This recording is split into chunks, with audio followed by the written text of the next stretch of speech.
things in like private, and we had spoke on this whole thing about male activities in their teens from like street life to like, to the sex life, right? And it's like we all got similar stories that we had run-ins with these older women, and it's really like a pandemic. They want to talk about COVID. They need to talk about Cougars. For real. Yeah, yeah, yeah. Forget about COVID. Talk about Cougars. And man, why do y'all think that is so accepted for us as men? Because as like young men sleeping with older females, it's like, man, pat on the back and that a boy, Badge of honor. badge Yeah. on. When the females do it, it's you know, you fast and all this old stuff. Or that man ought to be shaming himself. He need to be thrown up under jail. Right. I'll take the first jab at that, man. The reason why I think it's socially accepted is because of the reasons that y'all brothers just gave. Because if we look at um our elders, the men elders that we all had growing up, what was the type of stuff that they told us? Man, well, you need to go on and crack your cherry, or you need to go on and uh get your Social piece, social wire oats. Oh, that's it. Yeah, get sow your yeah. raw So your oats, raw and low. yeah, and it was told to us like it was to be glorified, and that's the way that we looked at it. You know, we didn't look at it in a way that we should have, because if we have really understood what come behind it being trauma, which is what we discussing tonight, I'm sure that none of us ever would have allowed that to be done to us. In some cases, it was done unwillingly, but in most cases, when you're dealing with boys or young men, we usually willing vessels in participation of sex, you know. But that still don't make it right when the age gap is such a big difference. But hearing from the older elders telling us, man, that's what we supposed to do, and that it's okay, and you're gonna be looked at as being cool and things like that. I think that plays a big role in the reason why we are willing participants in it as young children and young men.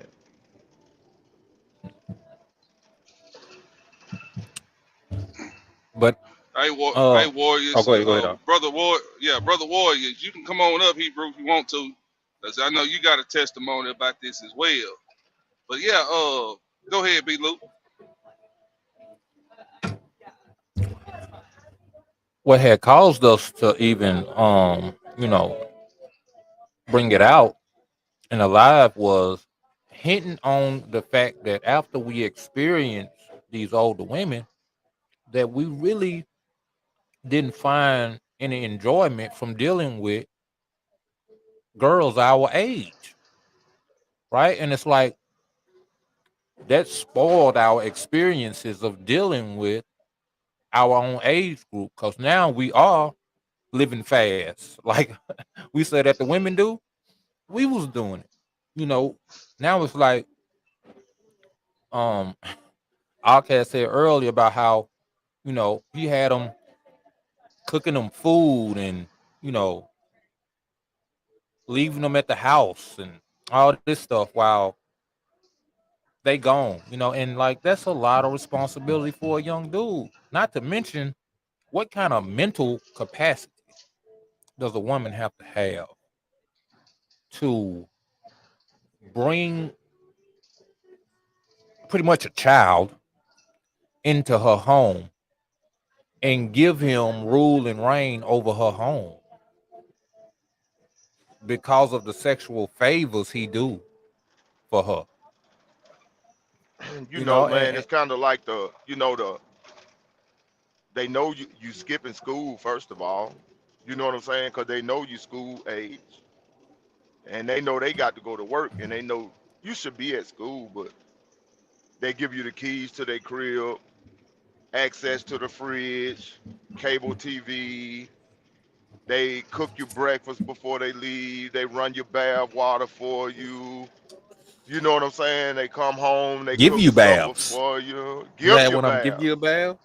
Yes, sir. You know, all of that, all of the above, and as a young 12, 13, 11-year old young boy, man, you feeling like the man. You feeling like, you really doing something. But at the same time, your innocence is being stolen because those childhood relationships that a young boy that age should be having with the flirting and the Holding hands at the the mall. leading up to it, feeling good about just getting a peck on the cheek. You know what I'm saying? Just feeling You, good you about done just got being full able to rub service. on their leg, or you know, when the young girls our age um start to like us and they want to go slow, you get to rub on their leg, you supposed to feel like you made an accomplishment, but they don't even know you've been going all the way. You know what I'm saying? Like, To you've the been moon. doing stuff that 45 and 50-year-old men doing, and it just steals your innocence, man. It robs you of being able to experience your childhood as a child should with a person of the opposite sex at your same age. All right, Sister Kaya asked, what age are we talking about? Well, Sister Kaya, I'm just gonna give you my testimony. I was 20, and this woman was like 55, 55, 50 years old, something like that now. And you know what I'm saying? We talking about how messing with, going out of the will of marriage and mixing with all of these women, especially older women, how it messed us up when we got married, or when we try to take relationships serious, how it messed us up dealing with this childhood trauma or being messed over at a young age with sex. That's what we basically get to. We just telling y'all our trauma that we dealing with. This ain't a woman bashing thing. We just telling you what happened to us to help some other young man and probably women that's hearing this to understand. Like, you can understand why our relationships, why black women divorce black men, or why we got all this going on in our community, because we messed up. We ain't nobody sit down with us to talk to us about this trauma. So if we trying to help heal our people and talk about what we went through, and they can see how the Most High is helping us in this walk in this truth to get strong and get over these mental or this trauma. That's all. All right, go ahead, bro. I'm talking about, I'm going to even go way younger than what you said, Mike. I'm going to go back to like 12 years old, maybe dealing with 31, 32, you know, 27, 28-year olds, um, 15 dealing with 40-year olds. You know what I'm saying? Like, and the whole time, like, they don't have feelings at all. Like, they ain't catching no feelings at all. To them, it's strictly sex, you know. And when it's over Hmm. for them, it's just over. No attachments, no feelings, um, nothing like that. But for a young man at that age, he gonna catch feelings. He gonna feel some type of way when it come to a halt, when it come to an end. But from an older lady's perspective, she knew it couldn't go nowhere because she don't want to look a certain type of way trying to be with nobody that young. She was never taking it serious in the first place. So yeah, I'm talking around that age range as well. But go ahead, B. Lou. First off, your numbers is ooh.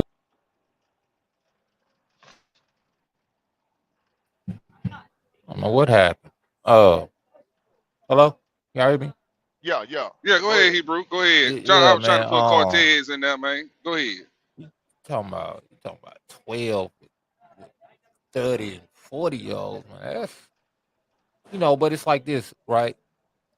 Because we men is really kind of not looked at as being an issue for us, but even then we didn't know it was an issue. It only take getting older now and looking back at it, be like, man, that was messed up. Because our culture is all about sex. You know, pornography is a big issue in all communities. But as far as the young black man, his sexual promiscuity is worse than the other nations because he's looked at as being a tool to everybody. He's a tool for the white man on his sports teams, on his jobs, you know, in industry. He's the workhorse in every category. He's used for what he could give. Chris Rock said, only three things are loved unconditionally: women, children, and animals.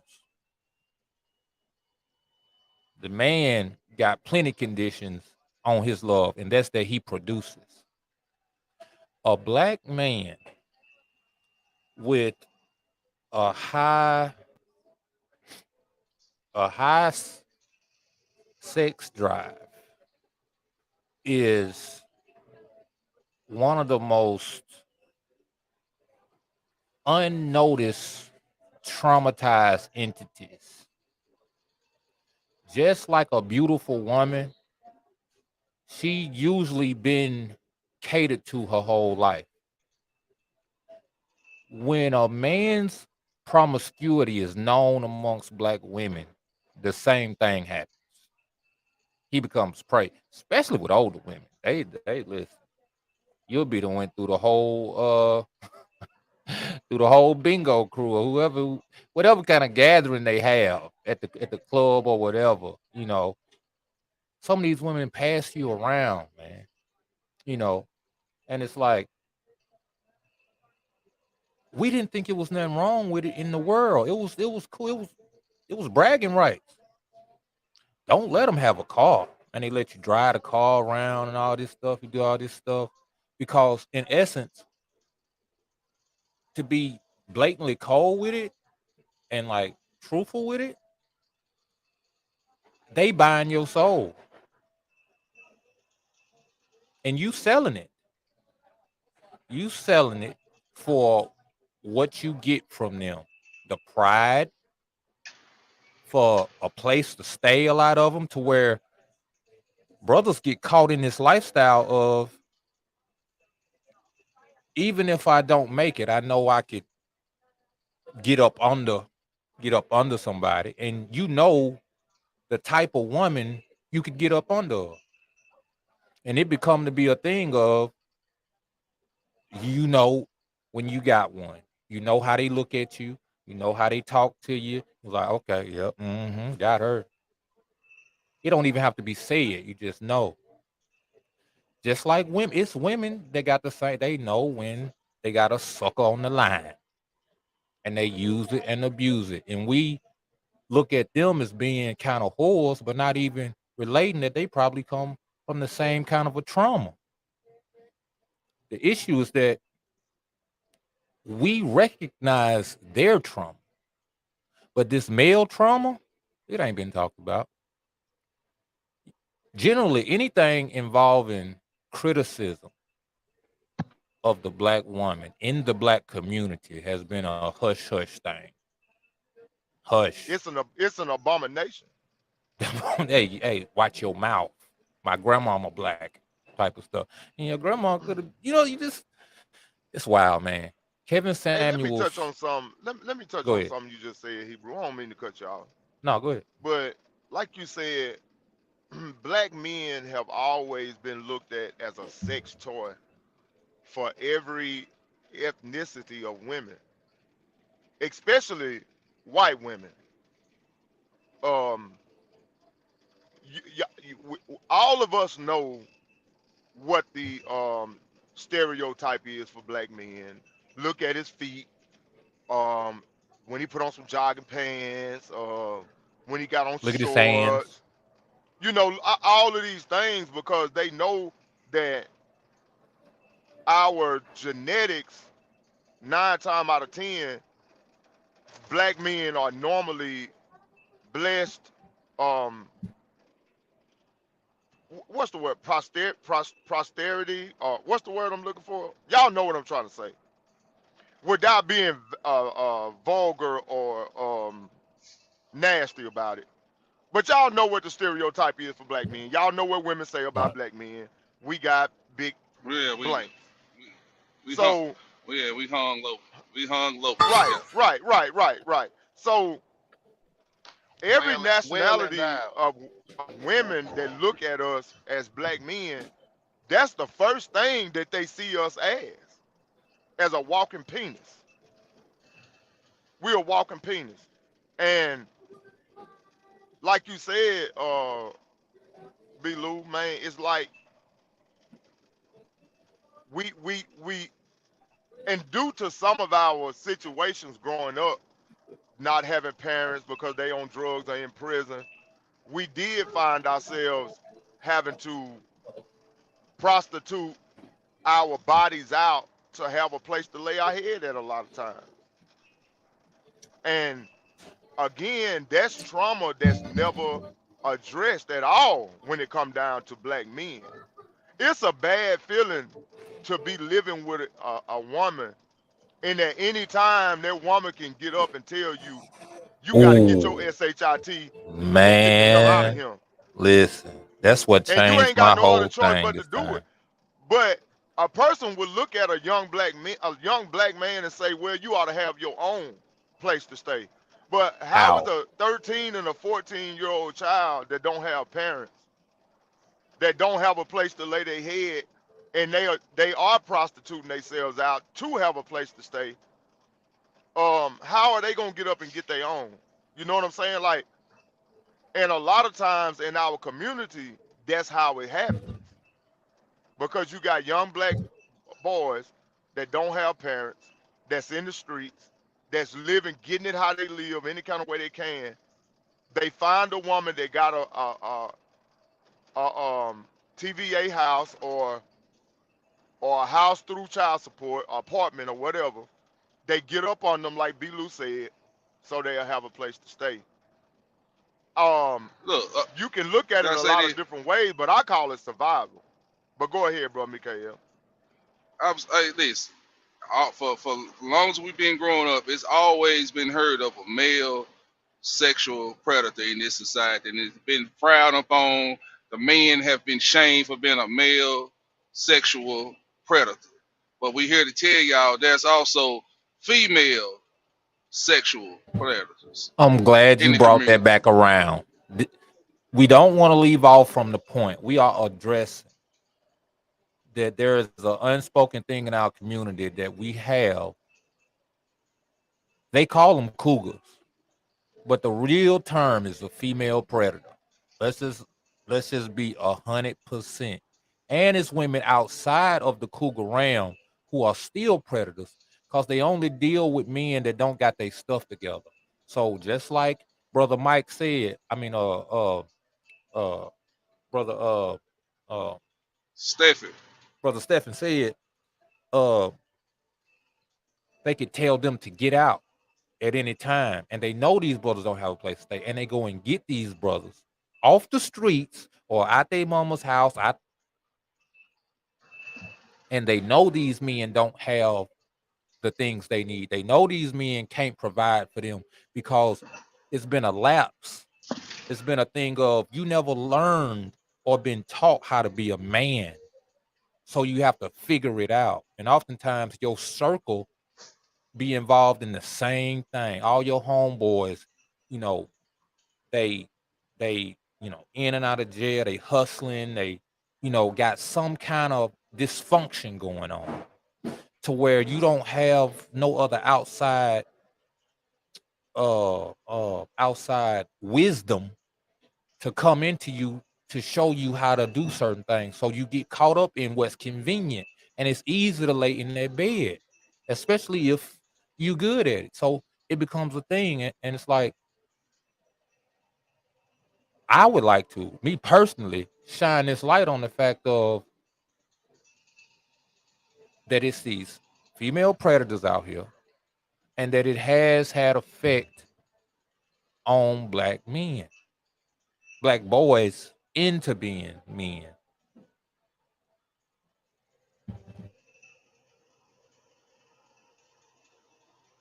Hey, B. Luke, can I read a scripture to touch on what you just brought out, Hebrew? Yeah, go ahead. All right. Look at Proverbs chapter 22, and look at verse 6. And it says, train up a child in the way he should go, and when he is old, he will not depart from it. Train up a child in the way he should go, and when he is old, he will not depart from it. So, to go back to what you said is so true, because a lot of us never had anybody to teach us in the way that we should go. And we had to figure that thing out on the fly and try to survive the best way that we knew how. And at an early age, especially the kids that were born in the 70s, the mid 70s, and in the early 80s, when the crack epidemic really was bad, we found ourselves in a hell of a situation as children. We didn't have mothers because they was out strung out on crack. We didn't have fathers because they was either on crack or they was selling crack and they was in prison. So we was left to be raised by grandparents, aunties, and other family members that was willing to step up and try to help you if they felt like they wanted to. You know what I'm saying? So Right. it left a lot of young black men in survival mode at the ages of 11 and 12 and 13 and 14 years old, which made them Huh. susceptible to these predators slash cougars that you talking Thank about. Hey, who? Somebody got a lot of background noise. Okay, it gone. Go ahead. No, no, no. I just wanted to read that script, man, to back up what the brother said, man, about about a lot of people not having anybody to teach them how to be a man. Right, I just right. wanted to bring that proverb out, But to bag that brother up. you know what, brother Stephen? Like it's frowned upon to talk about the female sexual predator that's in our families, that's in our communities, because it's always the male that gets the shame, right? But That's it's right. real. They out there. They can get That's you. They right. can get you. They can get you when you're 3, 4, 5, 6, and see, brothers and sisters in the chat. If you look from the last 10 years, how the Most High been exposing the female sexual predators, especially in them schools, how they preying on them young men. I'm telling y'all, from men who got experience on this panel, that messes up a child mind. Don't think it don't mess up a young man's mind. Been there, done that. Go ahead, bro. It's Cortez, you got brothers right anything? now. Who's you talking to, Cortez? Yeah, I was just asking him, did he have anything? Go Yeah, ahead, B. Tez, Luke. what's going on, man? Talk What's to going on? us. What's going on, Hebrew man?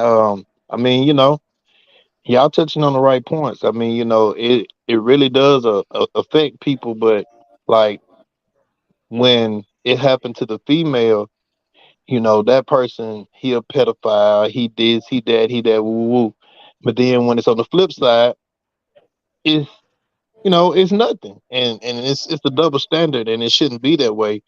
And and like you were saying, Mikael, I mean, it happens in the family, but that's something that's like a family secret that never be talked about. Because that person that got offended, they might not say nothing because they don't want to tear the family up. You know what I'm saying? So they hold that within or try to put it in the back of their mind, and they have to live with it. They scarred. That's trauma that never got dealt with. And then you have to be around that person that did that to you when you was at a young age and act as if it never happened. So, hey, it's a lot of unspoken hurt that Look, has happened to our people that never get talked about. Cortez, it's a story out there right now. This a woman. She's like 20, 28, 30 years. She's 30 years old, somewhere right in there.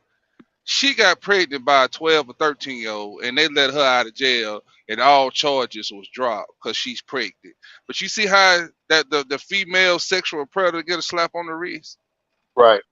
Now that man would have got locked up and had to fight for his life in prison. Because in prison, when you in prison, bro, them type of people, man, they catch hell, bro. They beat them. I'm talking about all that, and it ain't fair. It ain't fair, and it's a double standard, and it need to be talked about. They really do. And I'm gonna even go even deeper than this right here. The male sexual predator and the female sexual predator. This what birthed the homosexuals you see today. Oh, Some you of sure right. majority of them, You sure because right. they were they was hurt by a male, so or female, or vice versa, and they go after the opposite sex. See, nobody wants to talk about this. Yeah, you sure right, Hebrew. Because I know a couple that went the other way because um another family member of the same sex, what I'm saying, did something to them. And man, that's crazy, bro. Hey, And go ahead, Hebrew. finish your thought, and then let me know when you finish. No, I was just gonna say like, um, I always seen that person and never had a conversation with them. And I'm gonna be honest. I'm gonna be a man and admit my wrong. I never talked to them because of the way they were. Because I said I don't talk to people like that. But I actually had a conversation with him, and I felt bad because, like, this is my cousin still, even though he liked it, he's still my cousin. So, and I talked to him, and he broke down crying, and he said, "I really don't want to be this way." And that made me think, like, how many people out there really don't want to be like that, but that demon got a strong hold on them like that, because that's what it is. It's a demon. I mean, we're gonna call it like it is. It's a demon. And you know, and all I could tell him, man, was, hey, get on your knees and cry out to the Most High. Be sincere. Ask Him to come into your life and change you. You know, that's the best advice I can give you. You know, but go ahead, be Luke. Um, two things. One, I want to say this: this ain't no boo-hoo crybaby thing. Cause us as brothers, we never saw any issue with this going through it, and we're not saying "woe is me" about this stuff. What we're doing is we shining a light on it because we felt as if it's not addressed. And you can't say it's been addressed because I don't hear about it. I hear about everything on social media. I don't hear about this. And it's time that we speak about this. Second, the sister's comment. Put that back up there, Mike. We need to speak about this, right? Now, I understand men getting younger women if they are going to build a life with them, if they are going to build a family with them. A man should have a certain amount of knowledge and wisdom he can impart to his wife. So, an older man, younger wife scenario, I could see how that works. But I'm gonna be perfectly honest with you. An older woman, younger man combo, I don't see how that can in any way benefit a man, especially if that man is at a young age, like he hasn't reached his maturity. If he's anywhere from his teens to under 25, dealing with somebody 35 and up, 40 and up, is in my opinion, from what I know about scripture and for what I know a man's supposed to be in scripture, it's an abomination. And I tell you why. You are handicapping that man. Why would a woman want a person who haven't lived enough life to even be able to give them wisdom? Only thing you looking from him is his youth. You don't want to give him life. You gonna drain it. Just being honest. Because if you've lived your life, you robbing him of growing old with someone, you know, his age or younger. Because now instead of him leaving his possessions to you, you're gonna leave your possessions to him. It's just not a. It's just we just got a strange way of looking at things, and it's all. I feel it's all meant to deteriorate us as a people. The fact that we see things how we see things. We think the cougar mentality is okay and acceptable, and it's really not. Cause for one, a man who have his stuff together, I really don't see why he would want a woman who has lived a full life and he has yet to even know what a full life is. And I don't understand why an older woman would likewise want that man who hadn't lived his full life. It's like you only leaving room for a disaster, which is what generally happens. Now granted, there are exceptions, I'm sure, but even in those, I don't see those being biblical. I don't see a man with a woman 15, 20 years older than him. I don't see him as being a patriarch. You 25 years old, you got a 40-year-old. How can you call yourself a patriarch? First of all, if she's 40, I mean, the chances of her giving you a child is almost slim to none. So how can you be a patriarch? How can you be, you know, like a Abraham, or you know what I'm saying? Like, and it's like we as black men have been far removed from our estate of what we should be. And I think it's due to the fact that we have things like this in place, this whole cougar life mentality, this whole getting a man that has not reached his potential, believing that him being with you will help him reach his potential. And it's like this, at least I seen in my own life that I did better when I was pressed to do better. Cause I didn't give myself options of I'm gonna go lay up here or I'm gonna get with somebody else to help me figure out what I need to do. It's one thing for me to already be about doing what I need to do and then having someone else to aid.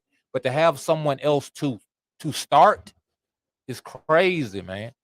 And I think it's time to start rebuking that mindset. Because that's why a lot of our brothers don't know what it's like to have their own place, don't know what it's like to have absolute power and absolute control, even to learn how to wield it and how to be lenient enough to give that power to others in increments, because we never had it. We either shared it from jump, or we've had to have a tug of war with a woman who we came in and she had it already. She had the good paying job.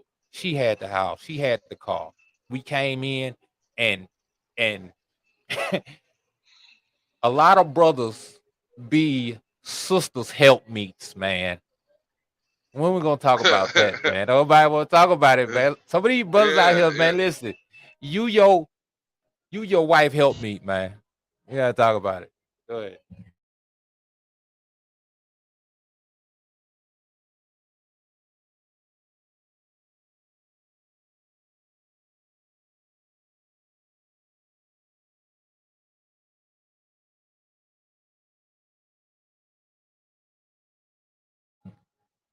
Hello? Anybody got nothing?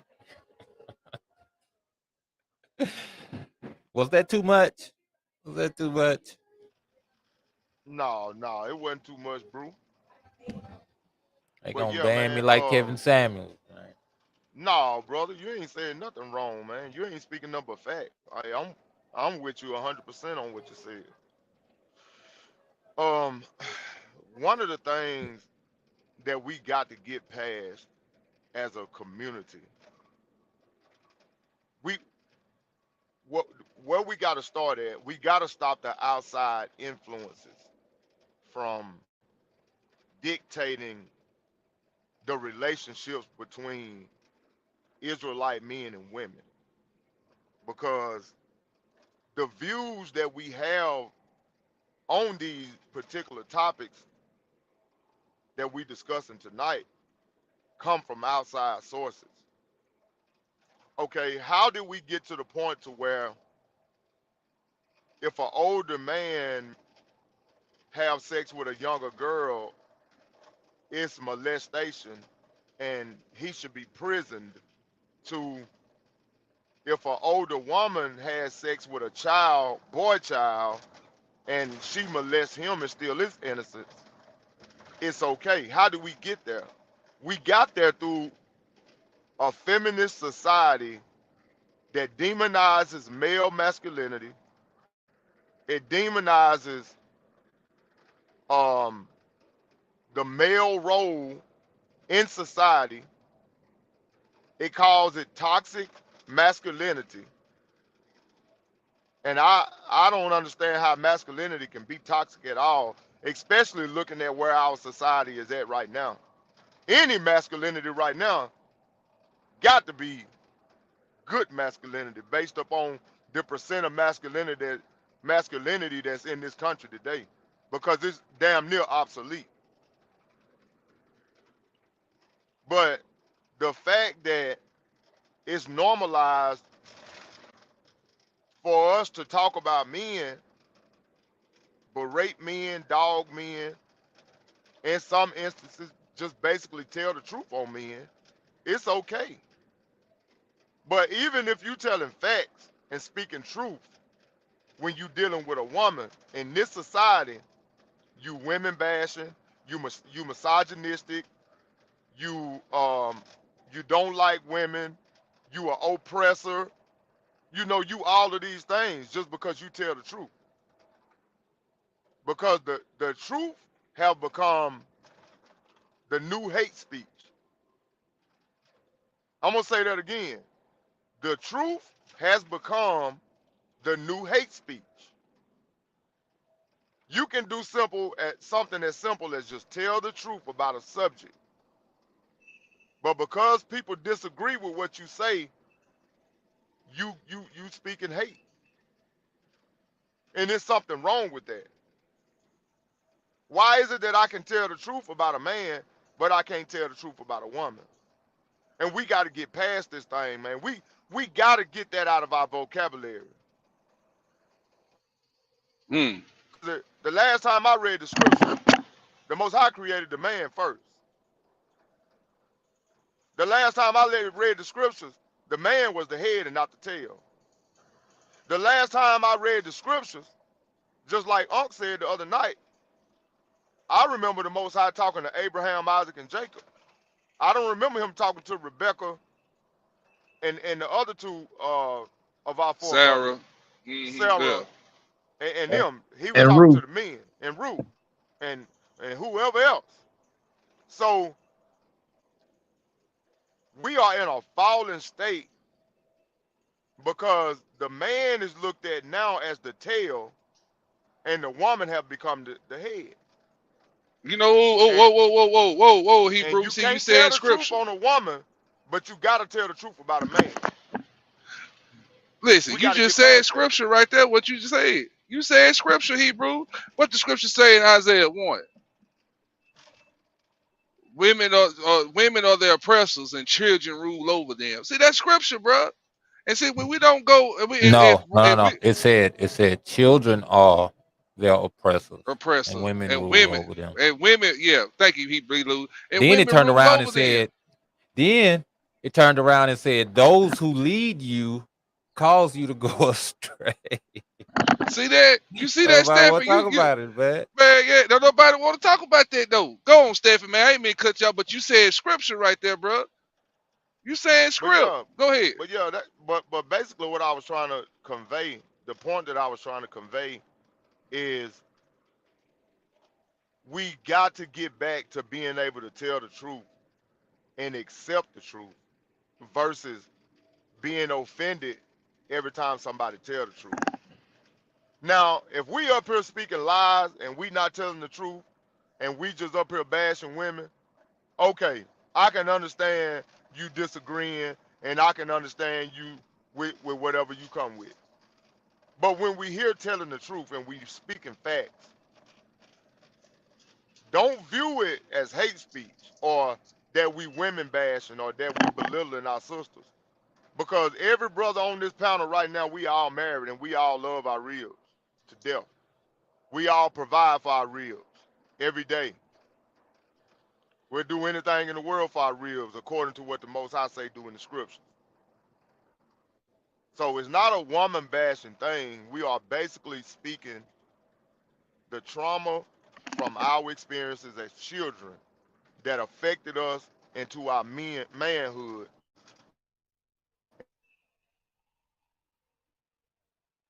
and up in relationships that we had going forward after being taken advantage of by cougars slash female predators. Can I And say this is something, not to Stephen? even say, and this is not to even say that sisters didn't go through the same thing because we done dealt with that on our platform before. We've talked about the Yeah. trauma that our sisters deal with from molestation from men. But tonight we dealing with the flip side of it. Tonight we dealing with what happens to our boys. But go ahead, Hebrew. Hey, you know what, Hebrew? See, we know it's sugar daddies out there called, and it's also called a sexual male predator. Sugar daddies are predators to prey on That's young right. women with money. You know what I'm saying? But guess what? In the apocalypse of Abraham, it said in the last days, young women were gonna be seeking after the older men and preying on the younger men. That's in the apocalypse of Abraham, Hebrew.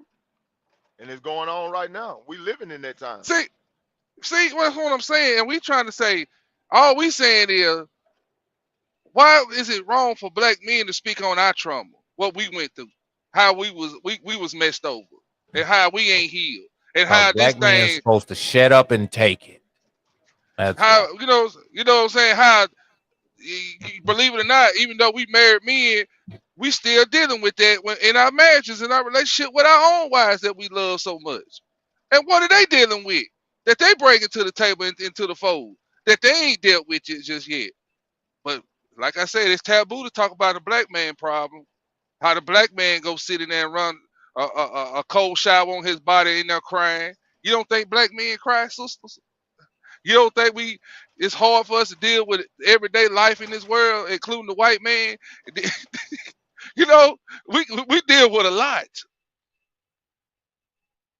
Especially when you come into this truth and you see how God wants you to be, but you see how the world turned you inside out.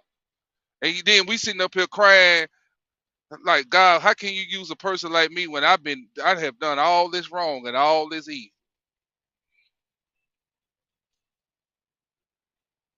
All right, Hebrew, I'm Cause done. look, I'm gonna tell you something. These Cougars and this inadequacy that they create, because most young men dealing with Cougar, I said most, they get complacent, right? Because it's so exciting, and then don't get a couple of them in a row. You go from one Cougar to another one to another one.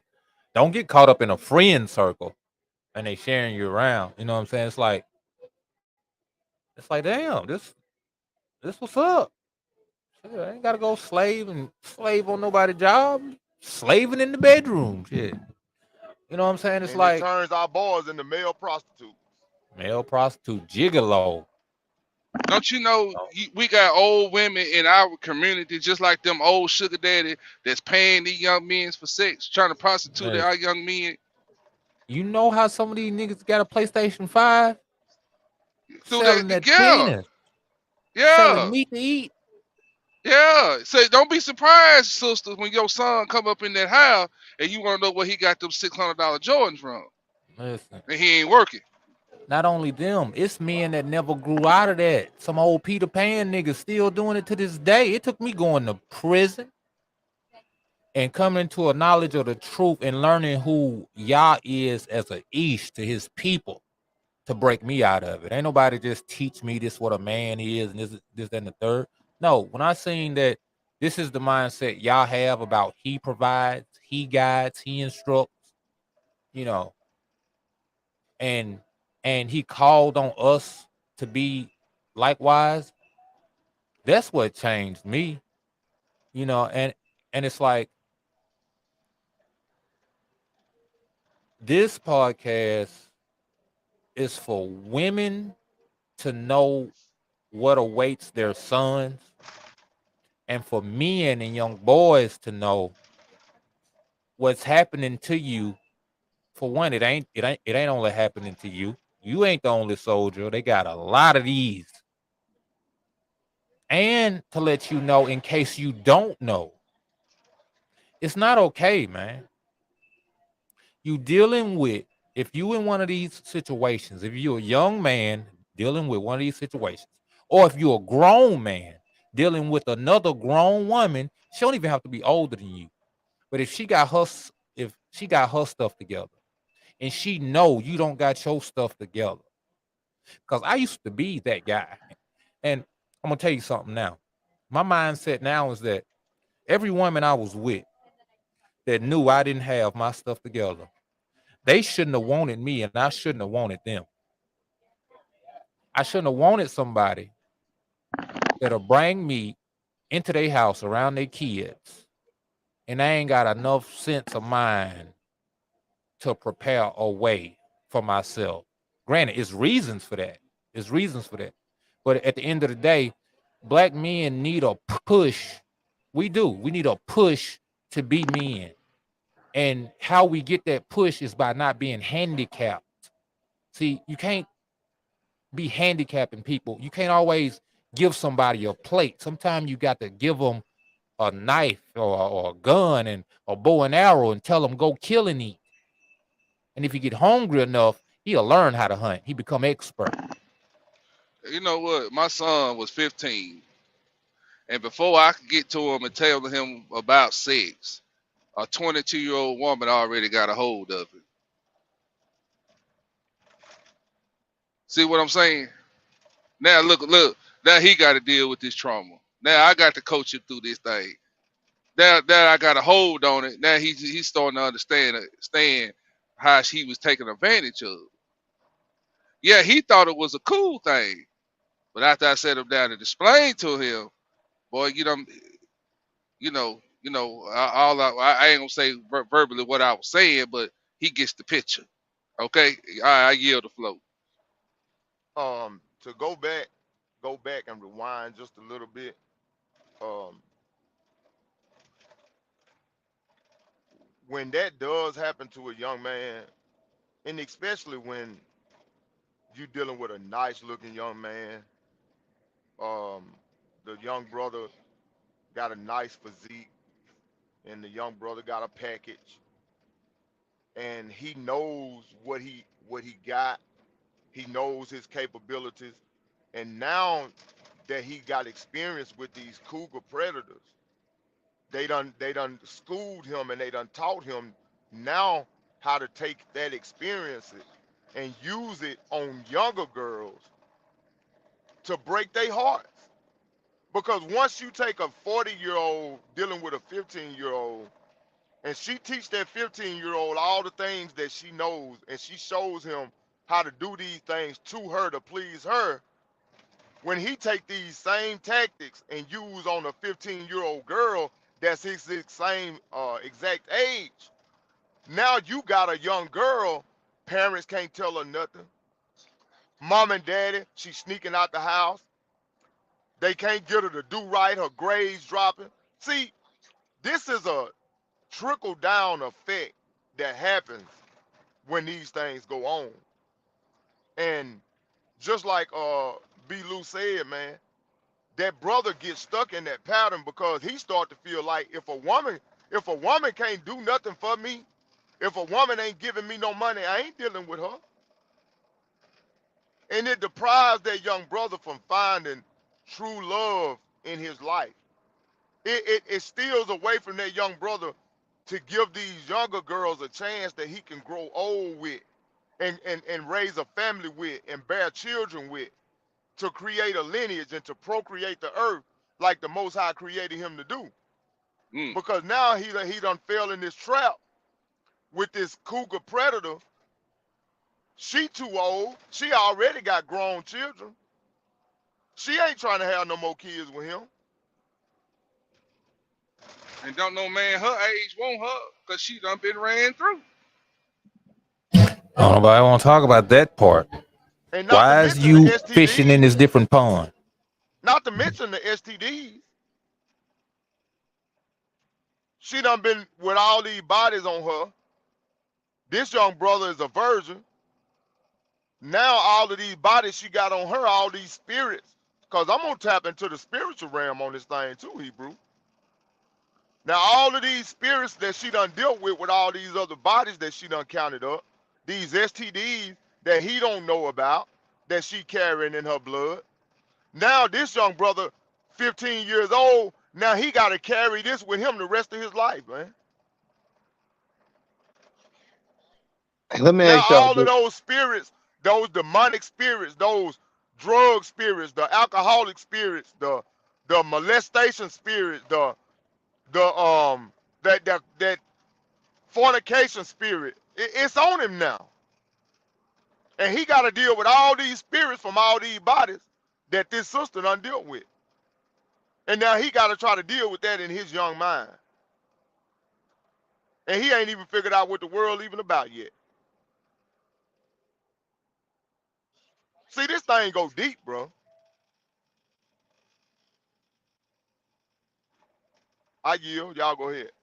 And then you got to keep in mind, Hebrew, like, I know this lady that she prefer young men.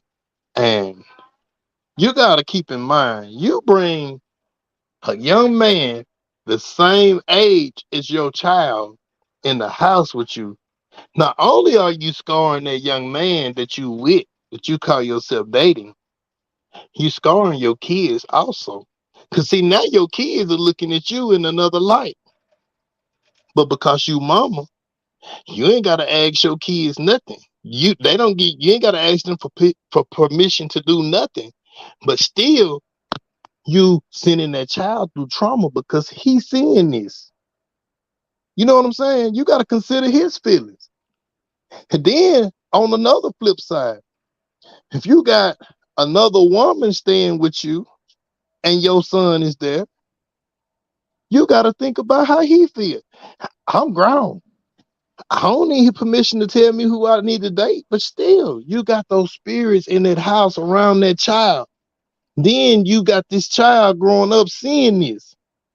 And don't let that child know the word a little bit, or he got a daddy that's teaching him the word, and he see what's really going on. Now your child concerned about your salvation. You gotta take all this stuff in consideration, man. You can't be selfish and just think about you. You gotta think about the people around you also. But for foremost of anything, your salvation should be first on your mind. And man, we got to get together, man. We ain't got much time as we think we do. Real talk. And I'm gonna say this, and I'm gonna go back on mute. I ain't no sense of saying I didn't know. Didn't nobody tell me because we living in the age of communication. And then we have these cell phones and they are handheld computers. We can find whatever we want that's going on Love and Hip Hop. We can find whatever we want on Pornhub. We can find whatever we want. So it ain't no excuse. You're gonna be without excuse. And that go for me and anybody on this panel. That's real talk, man. But hey, I digress. Go ahead.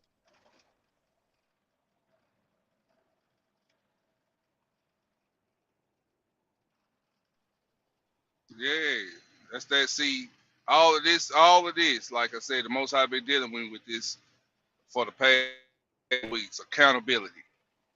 When are we as a people gonna take accountability for our sins and acknowledge our sins? And the scriptures say, confess thy sins one to another. Why is that? That's right there is healing therapy. That's letting the other person know what you went through, and he's confessing his sins, letting you know what he went through. So the healing can start. If we gonna call ourselves a family, we gonna call ourselves the house of Israel, the children of the Most High God, we got to start accepting accountability for our actions. We got to start being responsible, making right decisions, teaching our people the right way. To see, when we was talking behind the scenes and we was just writing down the scriptures about you shouldn't uncover your father nakedness, you shouldn't uncover your mother nakedness, you shouldn't cover your auntie and all that. Y'all remember we was reading those scripts, right? Right. All I could think about was this is the problem when we was going to churches when they say the law was done away with. You see how it opened the door? You see how it opened the door?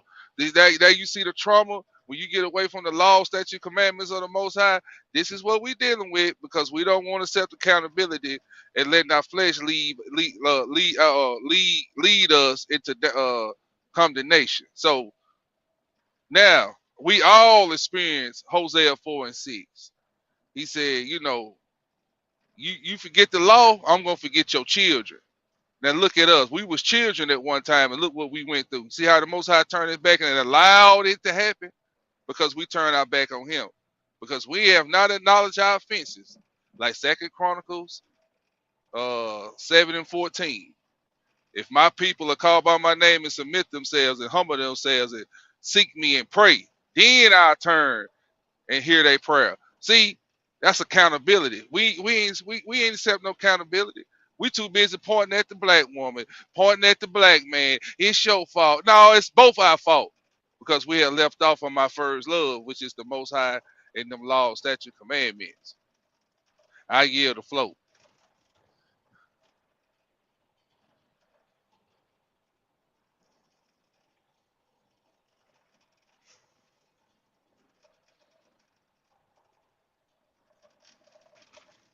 B. Lou, you got anything?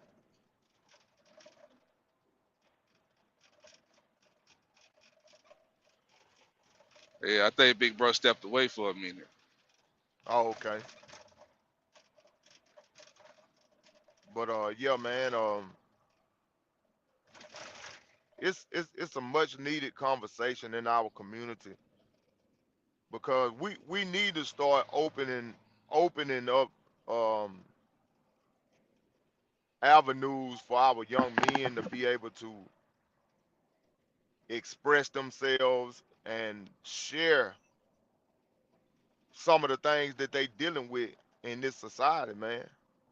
Because when we was growing up, We couldn't go to now one of our elder men and say, man, this woman molested me. Man, they were gonna laugh at you. Boy, you ought to be glad. What you say she did to you? Ah ha ha ha. Oh boy, I ain't doing no making a man out of you. That what they were gonna say, Hebrew. Yeah, that's what they were gonna say.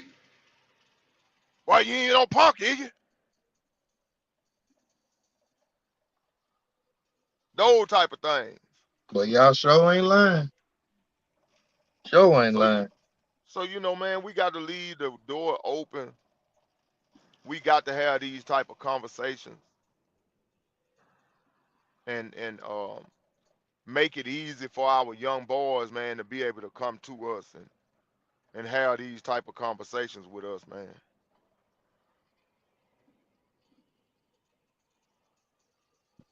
I had a talk with my son. I told him, I said, he's 17. I said, don't let nobody tell you that you can't be a virgin. I said, son, if you still a virgin, that's cool. I said, to be honest, I hope you still a virgin. I said, because I wish to God I knew what I know now before I jumped off the porch at an early age. You know what I'm saying? I told him, I said, I can't be with you 24/7. I can't watch you. I said, but the most high see all things. And I told him, I said, now, if you're gonna be hard headed and buck against it, at least protect yourself. I'm being real with him. Told him protect yourself. If you're gonna do it, protect yourself. But I'd rather you not. But I can't sit here and jump down your throat if you already had sex, son, because I've been out there. Hey, I did it, but that don't make it right. I'm just giving you what I didn't have. Somebody to tell me right from wrong. So you will be without excuse. See, the thing is, the people don't understand. When you open your ears to hear something, whether you being nosy or you really sincerely taking it in, you're going to be held accountable for hearing it. So it's better not to know than to know. Because if you know and don't do, you in trouble. Yeah, because the scriptures say those that know and know that they know will be what with many stripes. Yes, sir. Hey, can you pull a script for me, bro, Mikael? I'm driving Hebrew. Cortez, can you pull a script? I got you, bro. What you want? Go to Galatians chapter 5, and we're going to read 19 through 21. All right, give me a second. Galatians 5, 19 through 21. Way in the back. Give me a second here, bro. I got you, though. I got you. Yeah, you know what I'm saying. You said Why Colossians quartet? 5? Yeah, Yeah, Colossians 5. Galatians 5, 19 through 21. All right. Yeah, man. Like these conversations are needed. Yeah, yeah. You said Cause ain't no Colossians 5, Hebrew? no Galatians. Galatians 5. Galatians. Galatians. Oh, I thought I was finna say it ain't no Colossians 5. My bad. My ears ain't working Galatians, tonight. Galatians. My bad, I pronounced it wrong. Galatians. Galatians. Okay. Now I got you. Galatians 5 and 19 through 20. All Okay. praises. Yes, sir. Yes, sir. Shh. You know they don't lie. Be quiet. All right, I'm almost there. Bear with me, brother. Bear with me. All right, here we go. Galatians 5 and 19, right? 19 through 20. All right, let's 21. get it. My little children, of whom I travail in birth again unto Christ be formed in you. I desire to be present with you now and to change my voice, for I stand in doubt of you. No, Tell me. Hebrew. No, no. You ain't at the Dang, right place. my bad, my bad. My bad. Salaki. All right.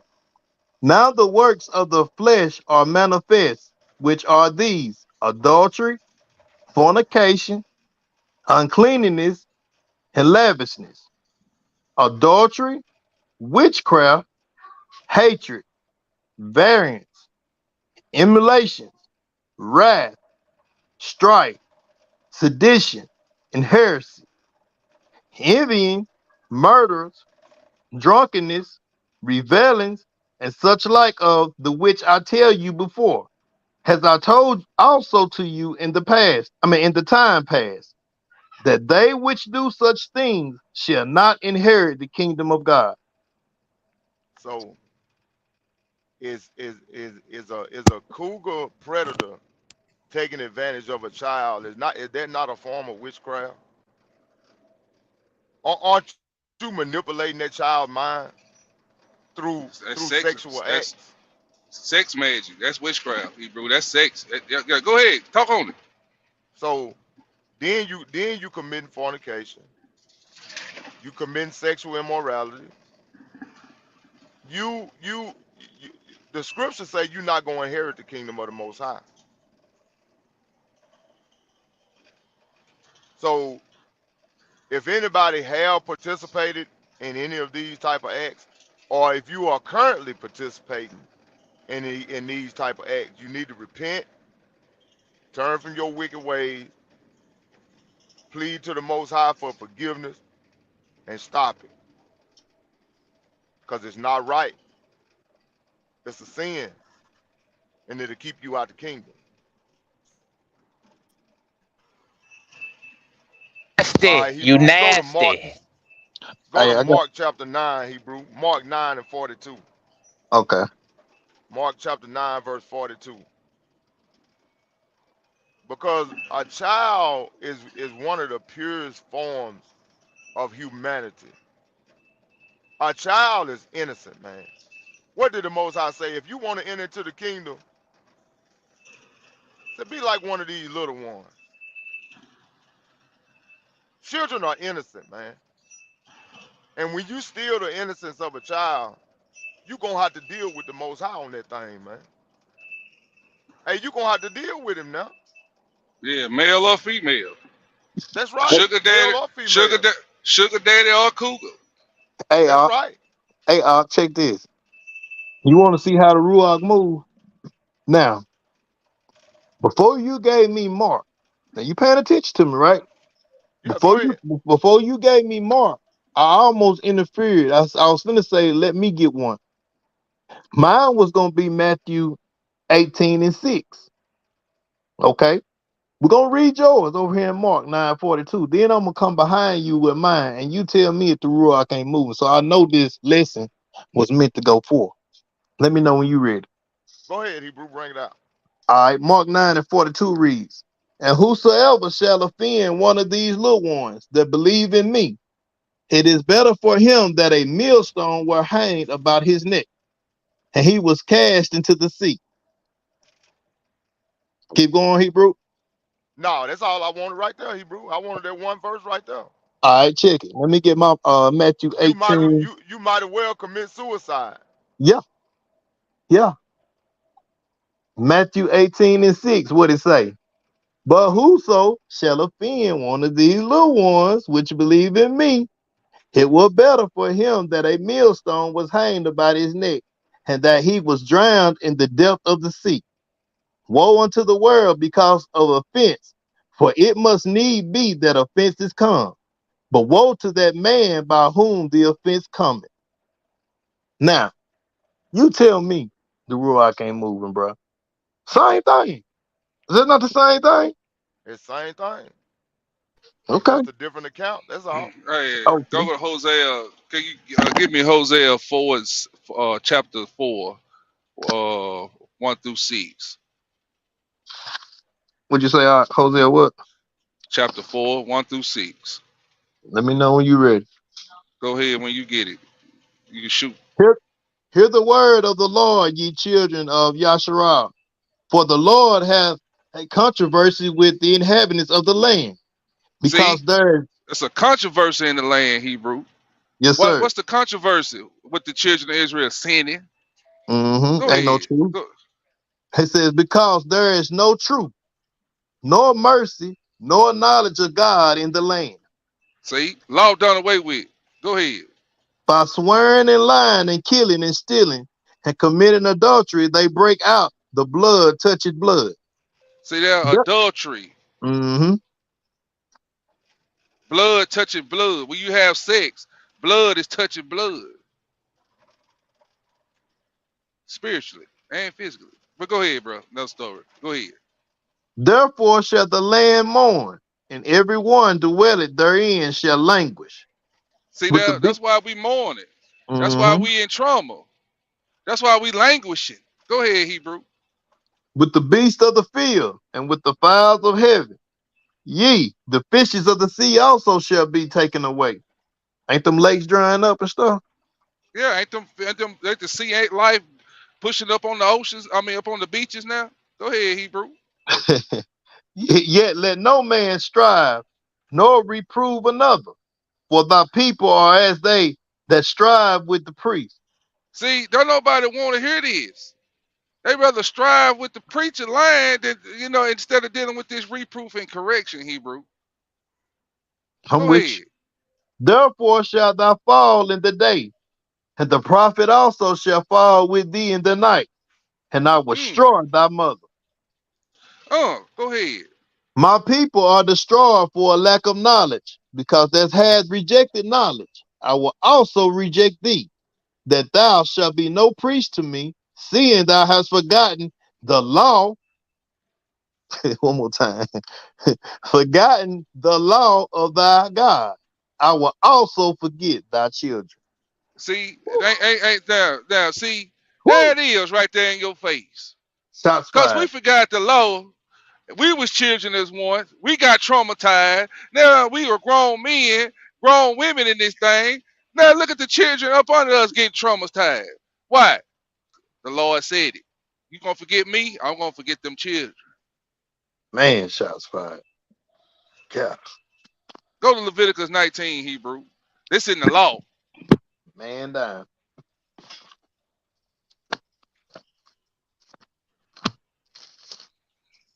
Yeah, start around verse 5.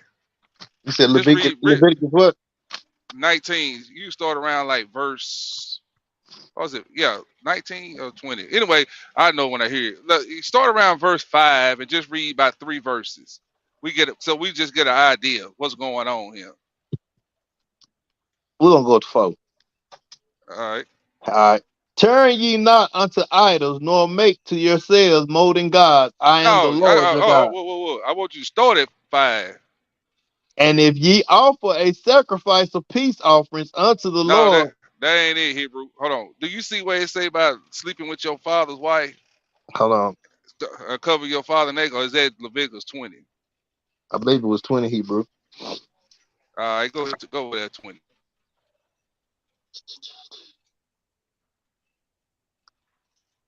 All right, okay, yeah. It's 20. It's 20. It's Where you want 20. me to start? Yeah. Yeah. Start where it say, "Don't look up on thy father nakedness." You see that part?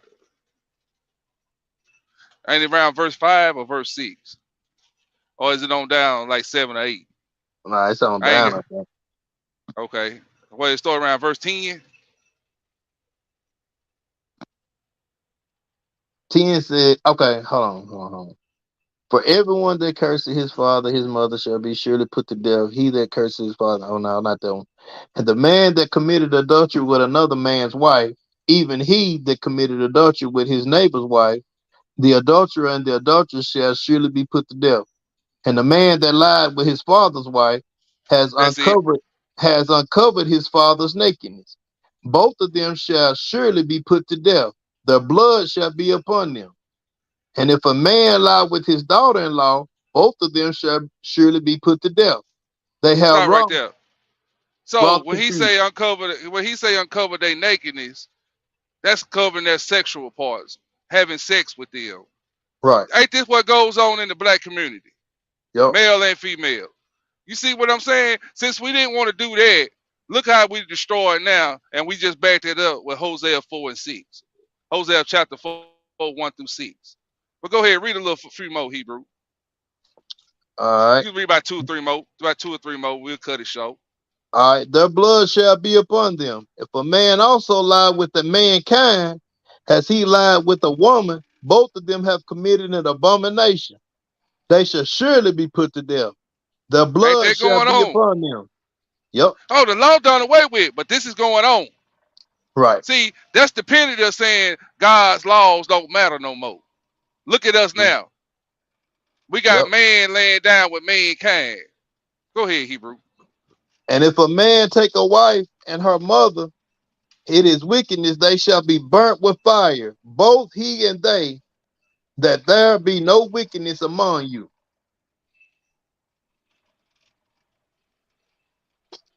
Yeah. Yep. And that go on too, cause you have people sleeping with the daughter and the mama. Hey, even 15. And if a man lie with a beast, he shall surely be put to death, and ye shall slay the beast. We see that all the time. Me and Mike seen some heathens. They had a pig farm, and them heathens were getting down with them pigs. Am I lying, Mike? No, you ain't lying. Bro, Yep. real quick, in Missouri, a couple years ago, they had a animal brothel on a farm. They got busted. A animal brought a whorehouse for animals. Wow. Hey, it was a guy. I don't know if Mike remember this, but it was a sheep or a goat. They had raped this man, sheep or goat, and the goat, the thing died. One man ran off, the other man stayed because he was crying because the thing had died.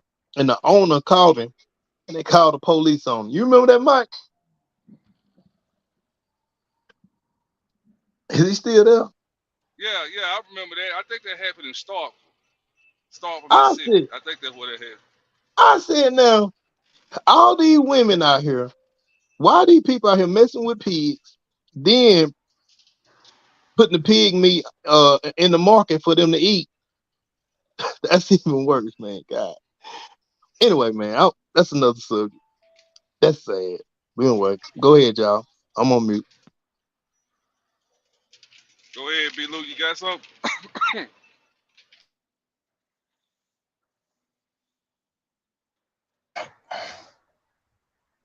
Yeah, man, it's a spirit on these people, man. We had talked earlier about how, it's certain traits to certain types of people.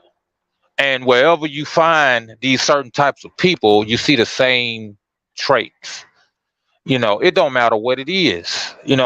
If you a hard worker, it's certain things you do as a hard worker.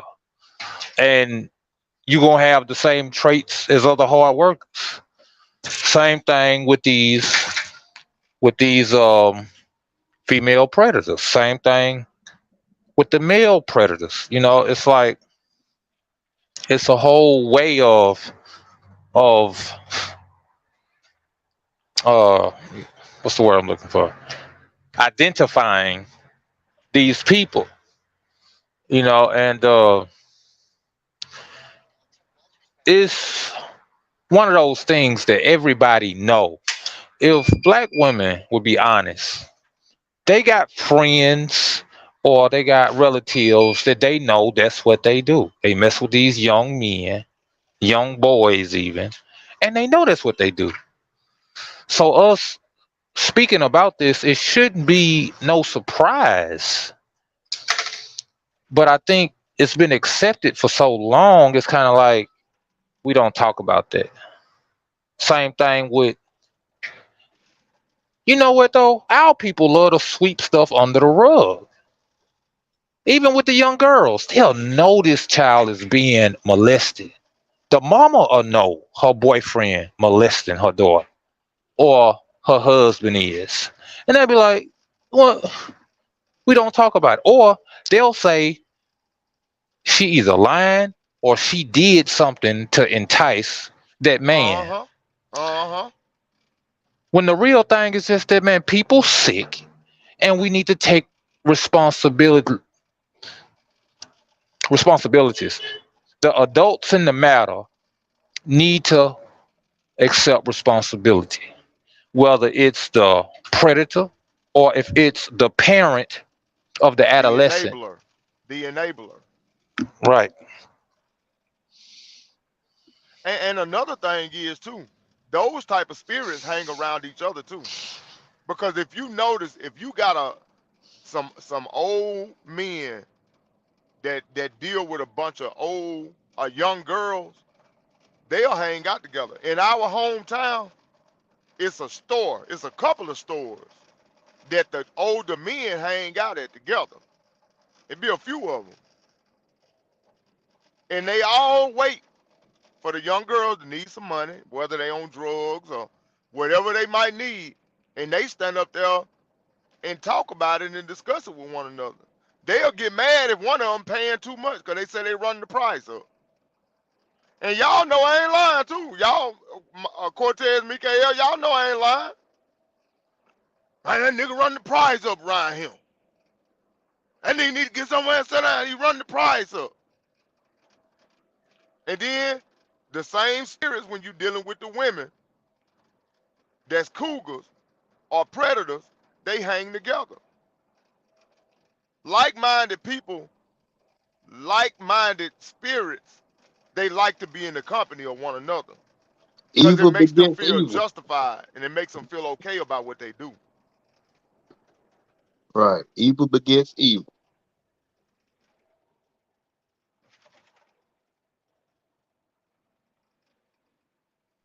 What y'all said, Willie Earl. But yep. Yeah, y'all know I ain't lying. Y'all know what I'm talking about. I know exactly what you're talking about, bro. Trust me. I know exactly what you're talking about.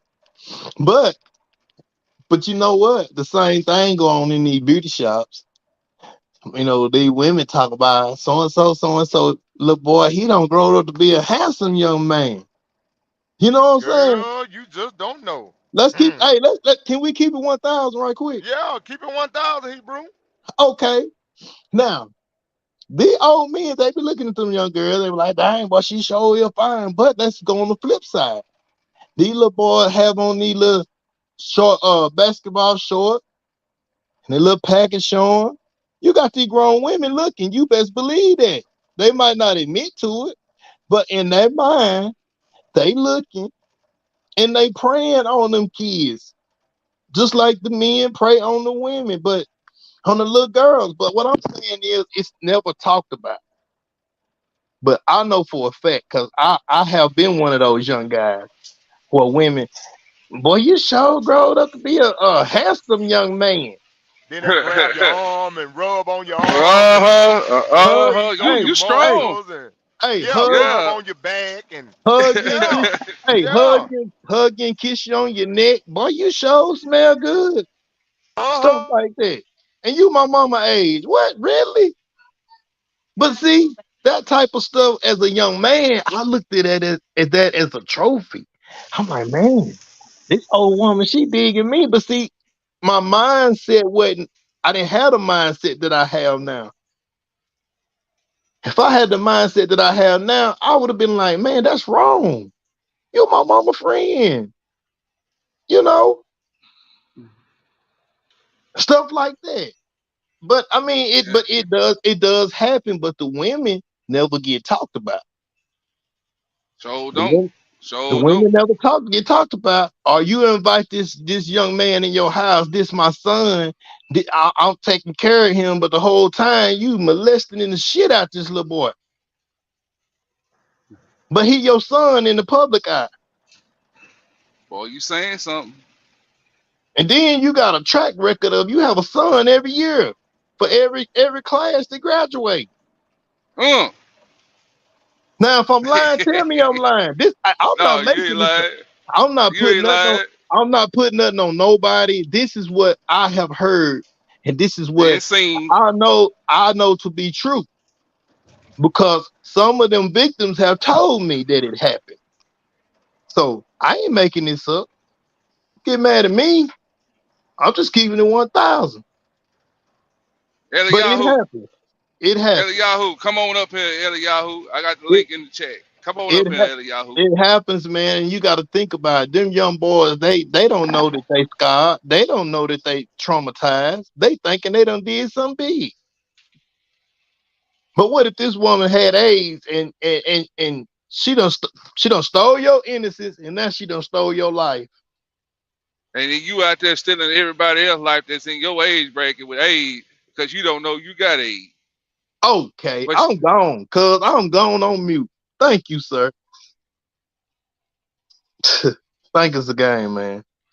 Eliyahu, Hashatan come on up here. Hashatan don't play for him, man. Hey, listen.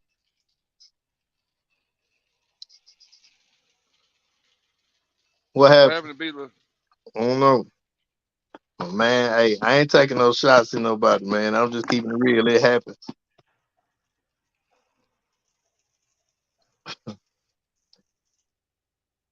And don't let a nice substitute teacher come to school, boy. And she in that age range. You know, man, we don't been young boys, cuz when a nice substitute come to school, we checking her out. And she checking Yeah, us out. yeah, Hey, come on, man. This stuff happens. But like B. Lou say, nobody want to touch it.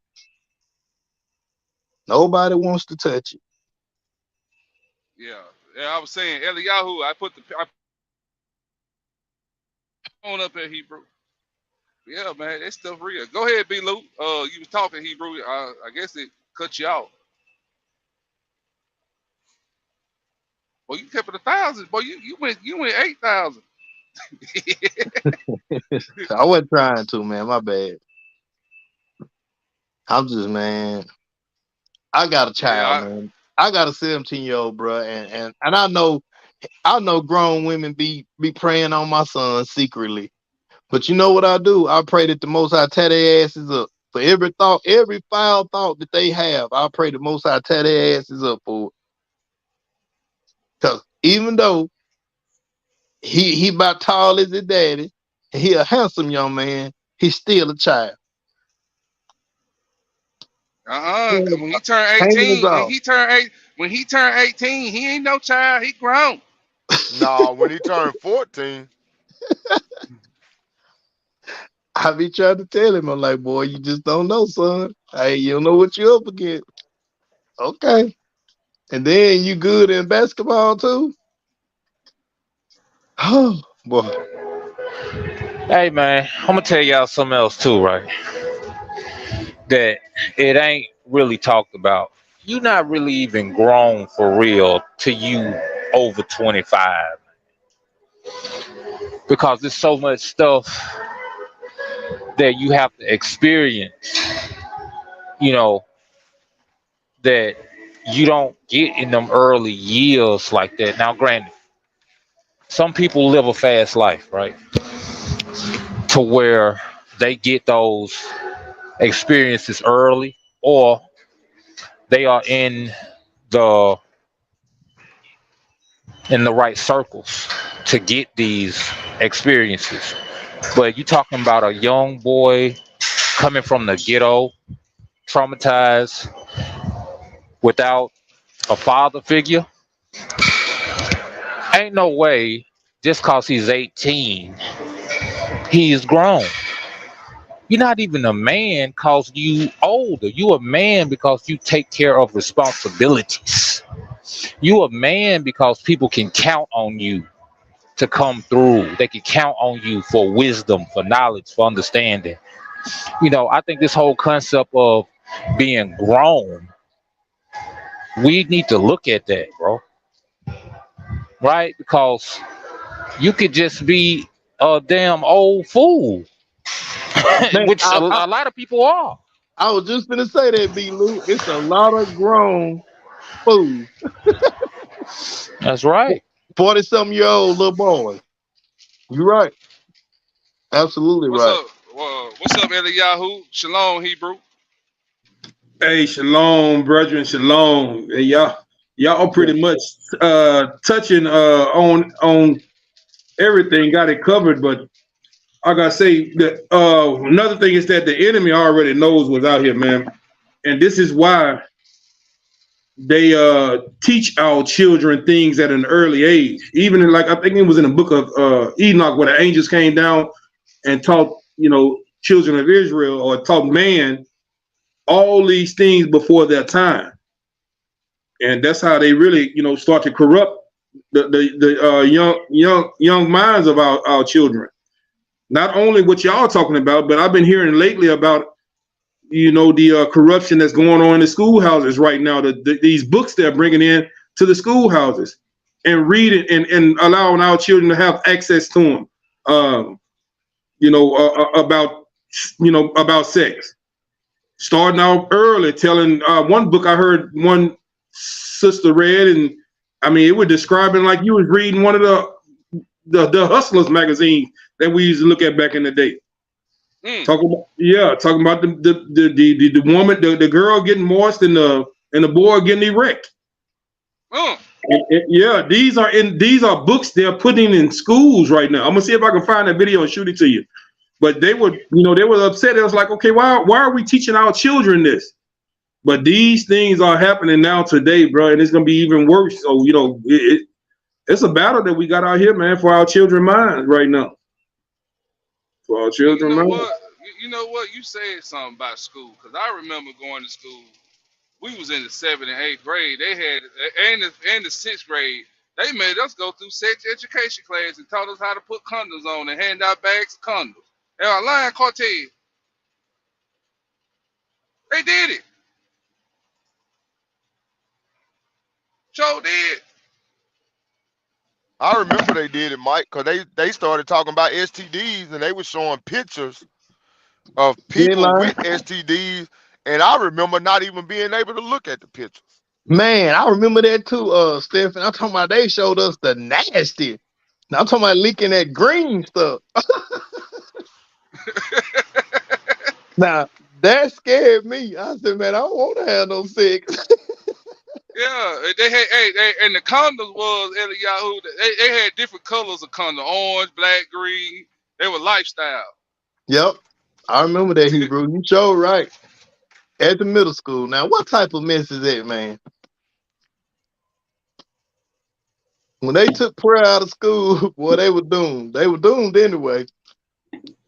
But they were straight up doomed when they took that out of the school. Right.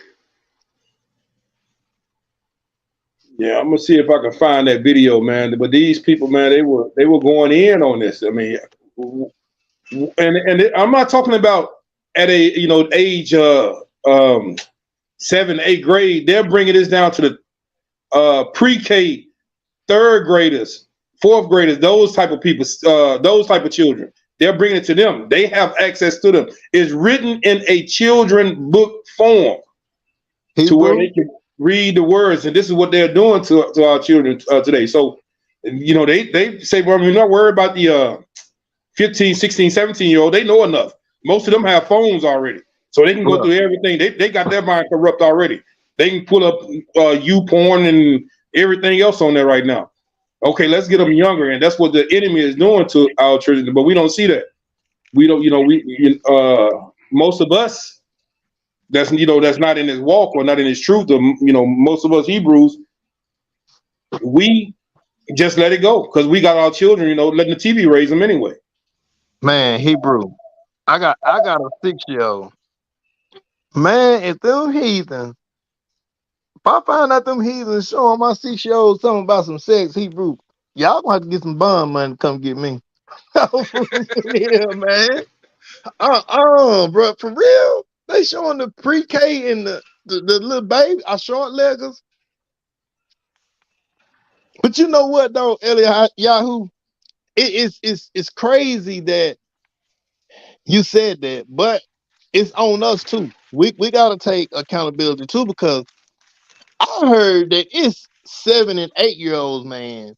They out here performing oral sex, bro. Now, when I was that young, I ain't know nothing about that or what that was. But they starting early now, bro, and that is scary. That's why, man, I guard my daughter, man, and I pray the Most High keep a hedge around her, because these kids are learning at enormous rate. I'm talking about they learning too early, bro, and then them bringing that into the school, that makes it even worse. Man, it's crazy.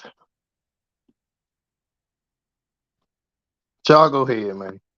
But I got my blood pressure up. You said that. Oh, Lord have mercy.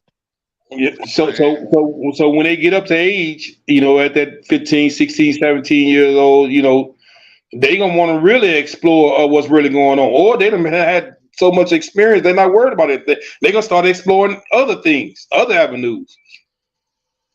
So that what they're pushing on them now, for everything from the same sex to everything else. So it's So up. Go ahead. yeah, I was saying Hebrew. I mean, cut y'all. So what you saying is they have weaponized. The enemy has weaponized sex. Yes, That's sir. what. Yes, sir. But we And get these we are, get we. Go ahead, Hebrew. Go ahead. Go ahead. I said, these are library books. These not just books you go into the store. You remember when we used to go to the convenience stores and stuff like that? They used to have the books with the Playboy magazine, Hustler magazine. You used to see them all the time, but they had the black covering over them, so you couldn't really tell what it is. They had the plastic Right. cover it over. What you call it? Well, these books now, they are in the library with no cover on them. Your child could go in the library, pick that book up, read it, and see what's in that book, and then go try and think about it. The closest person around that child that maybe what they read about it could be their sibling. So who you think they're gonna be trying these things on once they read this book? And this enemy know this. So what they gonna tell you? Oh, you need to talk to him and what? No, you didn't put this. What say to the pure? All things are pure. Well, you corrupting the pure early. They don't know anything about this, but you're taking that purity away from them, and you gonna have to pay for this. They're gonna have to pay for this. Man, yeah, That's a we was that's a robbed. damn that's a damnable Check this, shame before the Most check High. this out, Cortez. Check this out, Cortez. Check this out, Stephen. Cable TV came out, right? If mom and daddy had HBO and Cinemax, what come on about midnight? It said one of was HBO After Dark, and the other was Cinemax. I can't think Uh, of the name of it. Talking dirty. yeah, No, yeah, it ain't it. It's something out the No, dog. I I know It was know what you're what it Sex in dirty the talking after. is. City. I It know was what it dirty is. after Sex in the dark. City. No, No, hold it was on. dirty No, after no, no, no, dark. no. Now listen. It was real sex, about. and it was Red Shoe Diaries. I know. I was on them. Yeah, I me was too. too. I I was was Now on too. them. listen, now we sitting up here as teenagers, 12, 13 years old, watching Cinemax and HBO After Dark with hard on. They were showing everything. Then about 1 o'clock, what came on BET? You remember that when they show all them ass shaking videos on BET? Uncut. BET Uncut. That was it, Hebrew. What you think about that, Stephanie? What you think? Man, they weaponized it back then on us, bro. But it's on another level now because now it ain't even about a man and a woman now. It's about animals and same sex now. Hey, It's about your children. It's about your children cutting their private parts off and replacing it with a vagina. It's about your daughters thinking they men now. You know what I'm saying? The little stuff we had, at least it was the opposite sex. But the way they targeting them now, they got them targeting animals and each other now. hey, Stephen, do you remember that commercial when that little boy went to his dad? You know how you go to your dad and talk to your daddy about something personal? He went to his daddy and asked his daddy for a tampon. They had a commercial like that. Y'all remember I that? don't, I don't remember that. Mike, I know you remember it. Y'all, I don't remember Hebrew. What I tell you what, I'm gonna go on mute and find the commercial. Cause they got it still up. Cause I said, what in the hell is going on TV? Y'all talk. I'll be right back.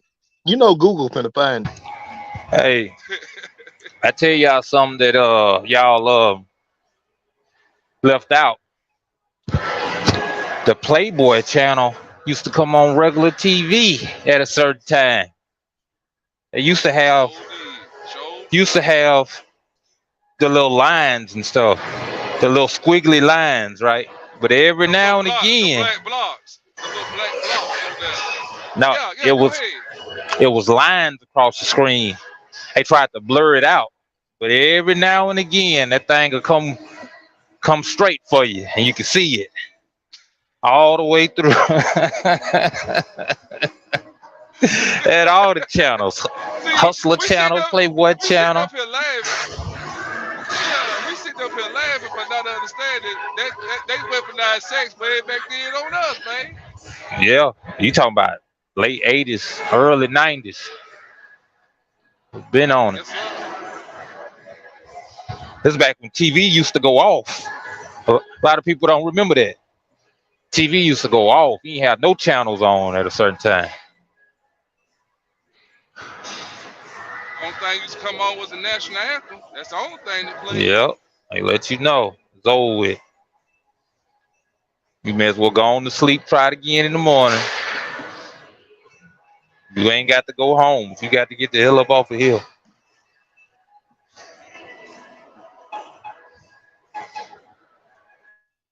All right, I'm gonna read this. Cause these kids are having sex at a very early age. One of my son's classmates was pregnant in the 5th grade, but I had to talk with my kids starting in the 3rd grade, cause this is the reality.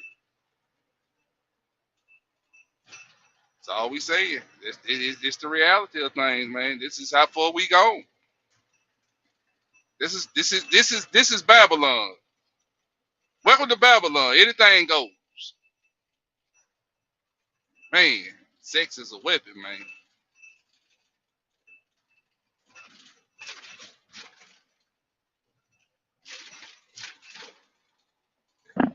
Yeah, everything all right, everything going good with you, Eliyahu? I told you Google won't find it. Check your emails, Hebrew, and check your text message. Well, yeah, I But can't look, play it. I'm doing StreamYard from my phone. that little boy went to his I was dad. gonna say, pull it up, present it. He said, I Can't sent you it to present it, Hebrew? No, I'm saying, him. I are can't you do on a it. laptop or something? Oh, You I'm on on your I'm my on my phone? phone. phone. I'm on my Everybody phone, on their Hebrew. phone. I'm on my Crap, phone now. I crap, was on the crap. laptop earlier. But he go downstairs and he said, hey, Dad, I think I started my period. Hey, Warriors, can you come up here right quick and play this video for us? I know you got your laptop, Warrior. Can you please come up here and play this video? 'Cause Somebody I ain't got never to, seen. man. I Somebody ain't never got to. seen. I don't I want ain't y'all never to think seen. I'm making this up, man. I promise I ain't making it up. Yep. I thought y'all seen that video, that commercial. I ain't never Yep. seen it, man. I'm finna send it to your phone, B. Lou. Y'all go ahead and keep talking. Like Stephanie was saying earlier, man, at least back then, it was the same sex, which, doesn't make it right. I mean, it wasn't the same sex. It made, it was a different sex, but now it's the same sex now. Uh, you got young girls when they come up to at an age where they can, or go to the hospital, have surgery on their own. They're getting their breast cut off. It had got so bad to where one of the doctors was a so-called transgender themselves, saying, they were going against it. Like, man, this is just getting real bad. 20-year-old, 18 to 20-year-old girls, our girls, black girls, Hebrew girls, getting their breasts cut off at that age, bro. At that age, and I had a video on my TikTok page where now a lot of them coming out regretting it. They're regretting it big time, saying, "Man, I wish I had never done this." Now, they changed their mind. Them repented from that lifestyle or death style. That's what I call it. They were in, and they'll say, "Okay, well, if I do have a baby, if I do want to have a baby, I can't even breastfeed my baby anymore because of what I was into." But they like I said, they're introducing it early. They're introducing it too real early, and our children catching on to it. And that our flesh or gonna hold on to sin. That's what it lusts after. It's the sin, Mm-hmm. and that's what's happening to us. Yeah, I'm reading this one right now about a school voting to keep this sexual explicit gender queer memoir in the library. Hold They, on, Hebrew. yep. You on TikTok? Yeah, I'm on TikTok too, but I'm reading some article I just pulled up just then. But yeah, I'm on Okay, go TikTok. ahead. Yeah, go ahead, Hebrew. Go ahead and read that article. All right, I'm trying to get to the main part of it. It says whatever their name is. It says is a middle school parent complain about a genderqueer memoir, which have been banned in some schools and supported in other main and U.S. schools. The book is a coming of age story about an author's life, the author life, and their exploration of gender and sexuality. I'm not even gonna try to pronounce the name. It's Leviscu or something what it is. Says that she learned about the graphic novel through social media, and then confirmed it was available at high school. Let me see. Uh, when she couldn't come to an agreement with the librarian about what happened to the book, that's when this complaint moved forward in November. A district committee member reviewed the book and recommended that the book remains at this high school library, that it not only required reading. Levis appealed that, which was sent issued to the school board vote. But listen to this. It said, some people are opposed to the book because of its blunt depiction of sex. They worry it is too mature for children. I have two children in the district, and I don't want them to be around this kind of imaginary, says Jimmy Childs, who was opposed to the book. But the school board voted to keep this book in there. They don't care how much what's in there right now. They don't care how much sexual explicit it is. They say no, keep it in the library. So your children can walk in any library in this library and pick up this book that talk about nothing but sex of the same sex. So this is how easy access they're making it to our children now, and we are here trying to figure it out. Like you said, I heard y'all talking about it earlier, worrying about the young boys and these older women just taking advantage of them, and vice versa. But they're not even worried about that anymore because they say, okay, we know that can happen, but let's get these youngsters, these babies right now, and that's what they're going after, and it's sad, bro. It's sad, and they're taking them to the same sex ones. Let me read one. Some people are framing that the LGBT issue when it isn't. If it was heterosexual inappropriate conduct, it would be exactly the same, says Crystal Knowles. So what they're trying to say, well, if it was a heterosexual book, y'all will allow in there. The only reason y'all mad against it because it's a homosexual book. No, that's not the reason. It's because we don't want that introduced to our children at that early age. But they try to make it out their reason. Hey, Hebrew, Come on. Mikael got a video where they sitting down, one of them sitting down reading a book to a bunch of children at his kneecap. Am I Wow. lying, y'all? No, you ain't lying. At the end, they were singing a song telling us they coming for our children. Am I lying, y'all? No, Wow. you ain't lying. This Wow. is crazy, Hebrew. And then they got them so protected, bro. Anything's offend them, and they gonna take up for them. Hmm. I mean, they take up for them more than they take up for the heathen. Hmm. Real talk. You can't say nothing. You better shh. Can't talk like that. Hmm. That's hate speech. That's what they say. That's Hate what they speech. say. Yeah, But you that's know what they what? say. These are the characteristics of the nations, the other nations outside of Israel that they was partaking in. Because if you go read Leviticus, I think 18, what you was posting in the chat, he said this is why he spewed them out the land because they was involved in these type of abominations, and the Most High didn't want us to do that, lest the land spew you out. See, this is what they was into, y'all. And now you see that the heathens are in charge. There you see it's a worldwide thing. Now they're trying to push it on Africa. Why you Hmm. got why you got Kamala Harris going into Africa trying to push that homosexual agenda on them Africans? Hmm. They said it ain't happening over here. That's what they saying. It's not happening over there. That's why they finna cut Exactly. the U.S. dollar out now. Yeah. So these countries over there in Africa, they ain't having it. But Nope. but you see, brothers and sisters, who they all trying to where it's coming from and who's trying to push the agenda. Mm, mm. And they know once they give something to us, man, we catch hold to it, we gonna run with it. We gonna run with it. With this queer stuff or the rest of it, we gonna become the most sinful people there is with it. So we go an extra level. We take it to a whole nother level. A whole nother level. Become the most flamboyant punk that's out there. My bad. I thought I had a phone on mute. Before you crazy. No, we gotta be the best. We gotta be the best at everything now. Yeah, we got to be the Even best if drag. Notice now. Growing up, I didn't know what a drag was, right? But who did the enemy have out there promoting drag?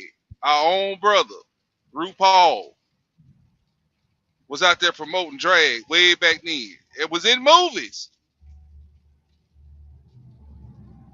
putting dresses on black men in Hollywood, trying to feminize us. It's okay to put on a dress. It's okay. See, the war started. The war, it just ain't started, y'all. This thing been going on, even back in the 70s, in the 60s, when they were trying to feminize black men. Hey, And real quick, I don't want to cut you off, but we got to touch on this drag thing. People don't want to talk about. They introducing it to their kids. This damn Tyler Perry. They done made it cool now for a man to dress up like a woman and have on wigs and have on dresses. That ain't cool. I don't give a damn about no Tyler Perry. I don't watch his stuff. that's another thing about Tyler Perry. It was he funny, but this man was actually dragged. Man, That's how they snuck it in on us, Hebrew. While we were laughing, they were sneaking it in. and then you notice Eddie all his Murphy, movies. Martin Lawrence, all of them. Yeah, then you notice all his movies that hit theaters is always bashing the masculine black man. You notice that? Look at Tyler Perry, the woman that prays, or whatever they pray, a family that prays, or what's that movie? I can see that. I can see that. Yeah, we get shamed in his movies. The straight black man gets shamed in all his movies. He said he uplifting sisters. That's how he doing. But that's woman worship, man. Right. To a whole nother level. That's woman worship, man. I'm with you when you're right, Hebrew. Like I say, you don't have to put the black man down or to uplift the sister. Women are their oppressors and children rule over them. That's what it is. That's what it is. But us strong black men that's masculine, that's on this panel calling these things out, it's people right now that's listening don't like what we're saying. Yeah, it's the toxic. They're gonna say you got toxic masculinity. I want to touch on that, right? We shouldn't praise nobody. We should praise righteous attributes like virtue, kindness, love, anything like that. Anything that's Fruits of the Yah. spirit. You know what I'm saying? Fruits of the spirit. Right. Not cause you a woman and the black woman is God and this, the king, the black man is the king and all. No, who is that brother? What kind of characteristics do that brother got that's of the Most High? And let's not praise him. Let's praise the Yah that he brings forth, that he manifests. So that way you have people trying to gain these characteristics instead of trying to be like a person. You know, get the characteristics. Let y'all be the idol and not the person. You know, and I think that a lot of our issues come from that, man. I land with it. Mm.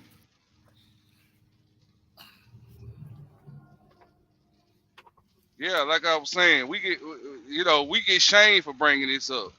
We'll get talked about. I'm just waiting on the emails tomorrow. They coming, Eliyahu. How dare you get up there and talk about bashing women? We ain't bashing no women. We talking about our childhood experiences. And today, what these young men going through out here, they don't have no real men that's keeping commandments to talk to and show them the right way. To how you got female predators just as well as you got male predators in the black community. But you don't see, they don't want you to talk about that. Don't you say nothing about that black woman now. You, you woman bashing. That female cougar, that black female cougar, she's treacherous, just as treacherous as that male cougar. Yes, sir. And they tell us we woman bashing, but we're married. So what you think we're depressing our wives? We got I don't understand that. But if you bring it out the truth, it can't be bashing. Because the thing of it is that, like you say, a lot of our women get into their feelings first.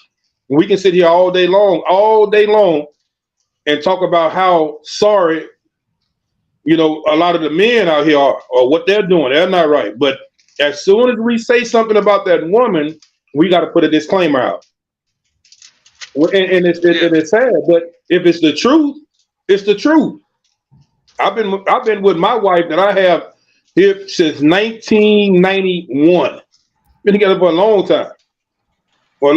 And I don't see no depressed or nothing that she's in. But matter of fact, she's the one that gives me most of the information on how a woman is and how women act.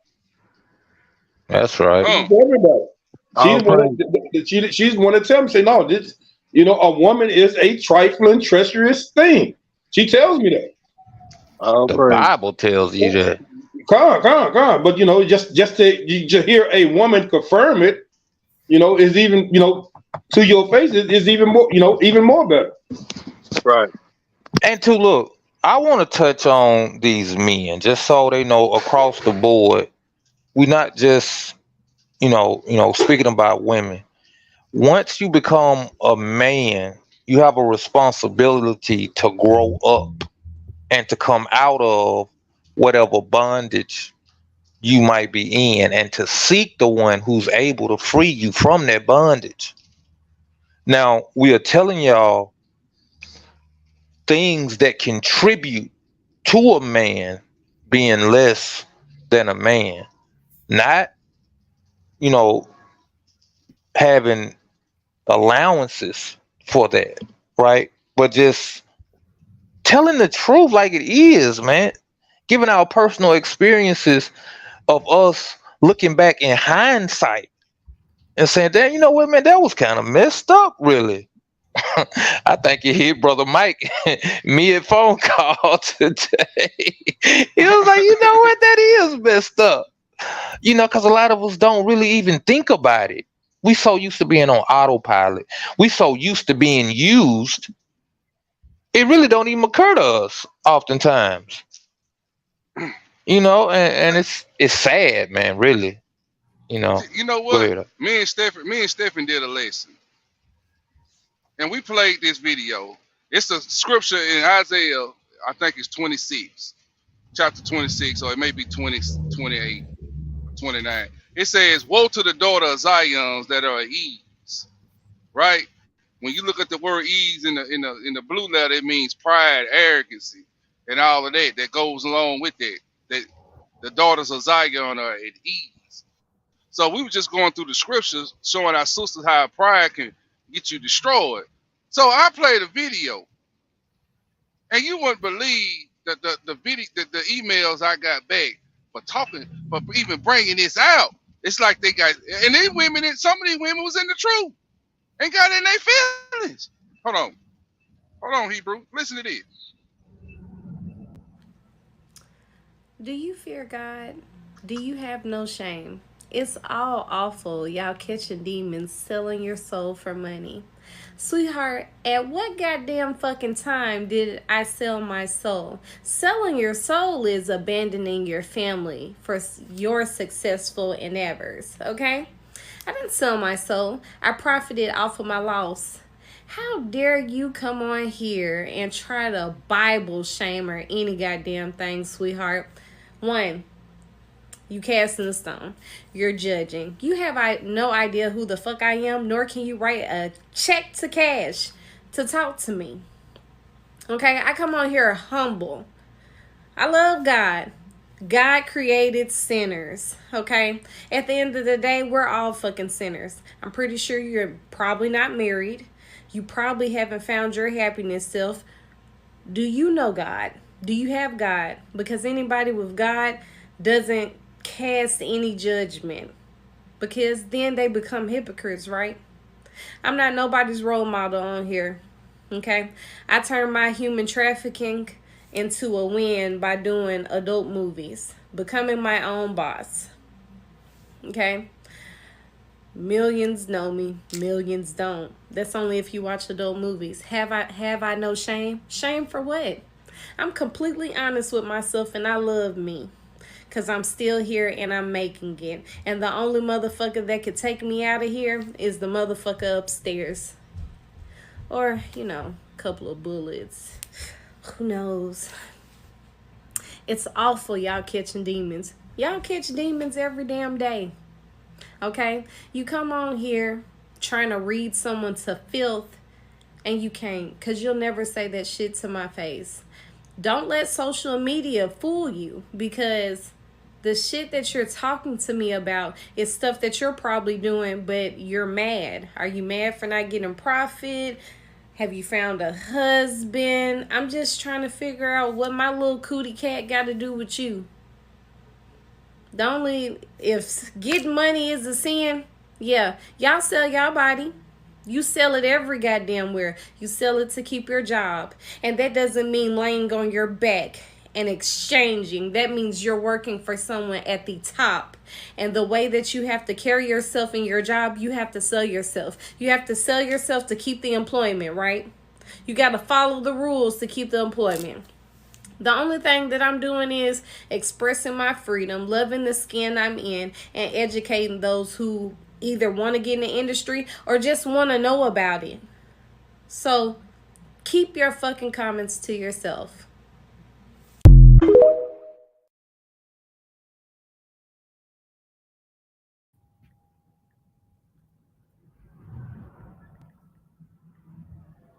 That's delusion, huh?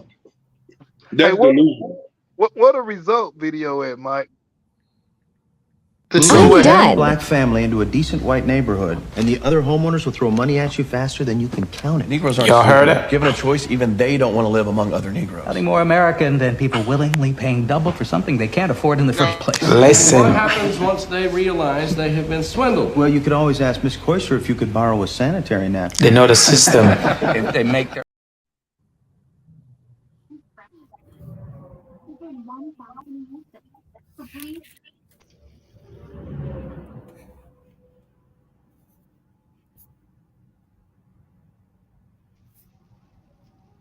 Okay, y'all, my phone was tripping. I don't know why it was tripping, but it we got froze. But what y'all saying? What y'all saying?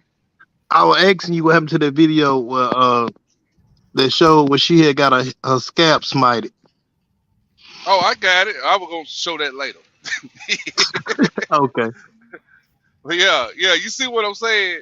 This, see, when you bring out stuff like this to show the mindset of our women out here in the earth, we the ones catch all the heat. When I'm just showing you, look, this is the daughters of Zion that are Eve. This is what a shame, a woman that got no shame. This is how they talk. This is how they act. This is what they promote. Man, you know what I'm saying? But if I was on here dogging, talking about black men, and I was talking about the heathen, we'll have 30 people on this live right now. But you sure ain't lying. But when you get to touching toes, tapping on toes, oh, you wrong then. They ain't got time to hear that mess.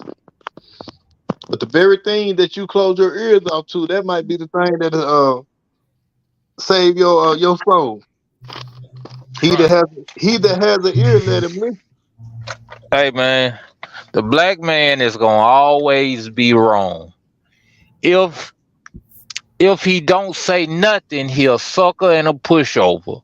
If he said too much, he being mean, he toxic.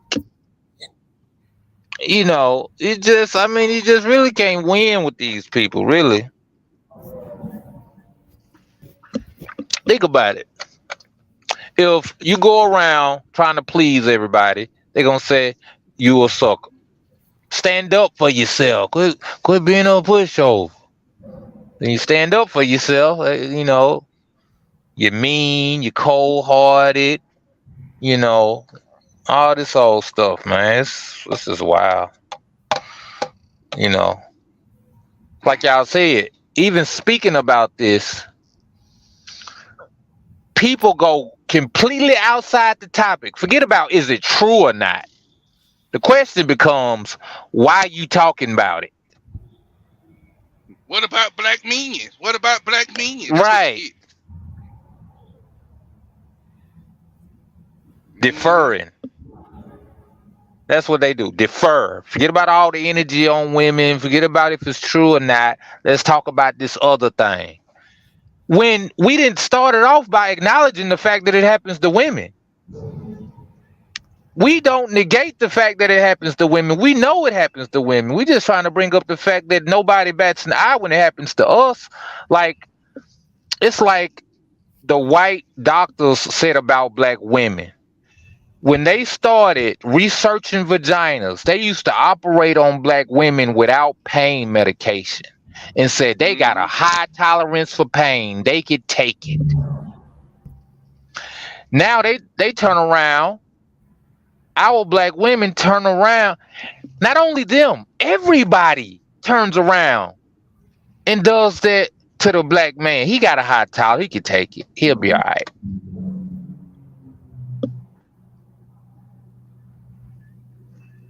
Let me tell you something. I can't take it. I just do. I just do. Cause ain't nobody gonna give a damn either way. Right.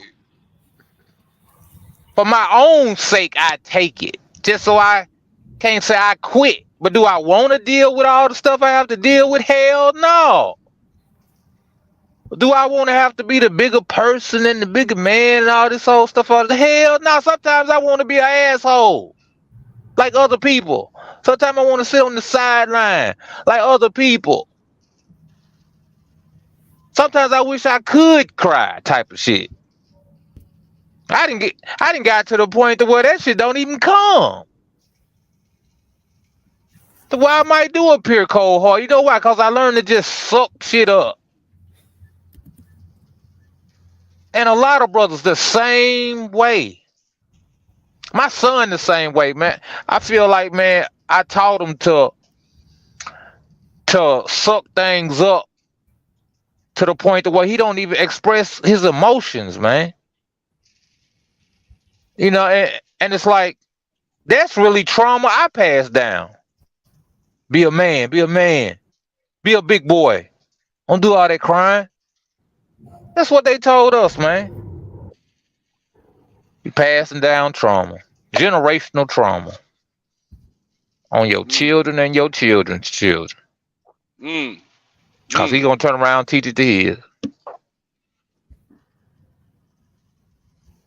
Meanwhile, B. Lou, while she was doing all that blasphemy, so in that lesson I was telling you about, that video I just used, then I turned around and showed, I I said, missed the that video, by the same, way. That's what I'm saying. But go ahead. oh, okay, you missed, I ain't gonna play it no more, it's rough. She a little rough. She was rough.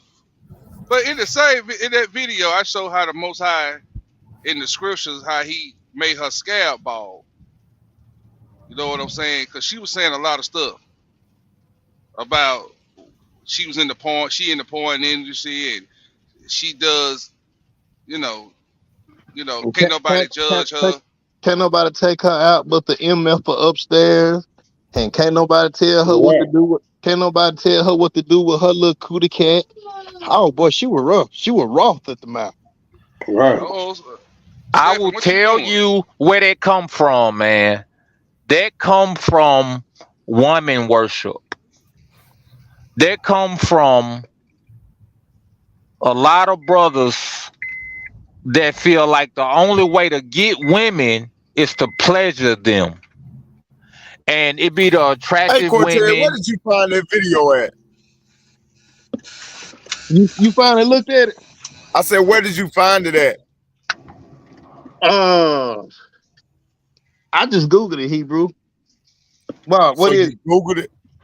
Yeah, I sent it to All right. your text message. I can't use the text. All right, go ahead, B. Lou. I ain't mean to cut you off. I was just trying to get that information. I'm trying to pull this video up. I tell you what. Hold on, B. Lou. Give me 1 second. Hey, look up male tampon commercial On Google. on Google. No, on YouTube. Yeah, you go on YouTube and pull it up. No, it ain't pulling up on YouTube. They took it off YouTube, Hebrew. They took it off YouTube. Oh yeah, they took it down because it was a whole bunch of mess behind it. And click on that Hammer Cakes tampon commercial presents. It came out in 2015. I knew it was a long time ago. You see it, Hebrew? It's on YouTube. It is on YouTube. No, it ain't. Why? I just tried to pull it up on YouTube. In Hold on, 2015, I was out here acting a fool. No, nothing Hold about no on, Cortez. commercials. This You say another it's one. on YouTube? Yeah, it's another one, man. I found another one. Hold on. This ain't the one that I sent y'all, but it's another one though.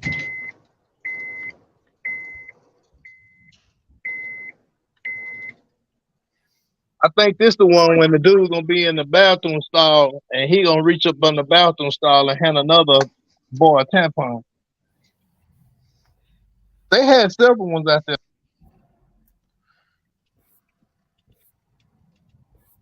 I want the women in the audience to speak on what they think about dudes that just is overly nice, overly complimentary, like like he just like he just idolized you, kind of a deal.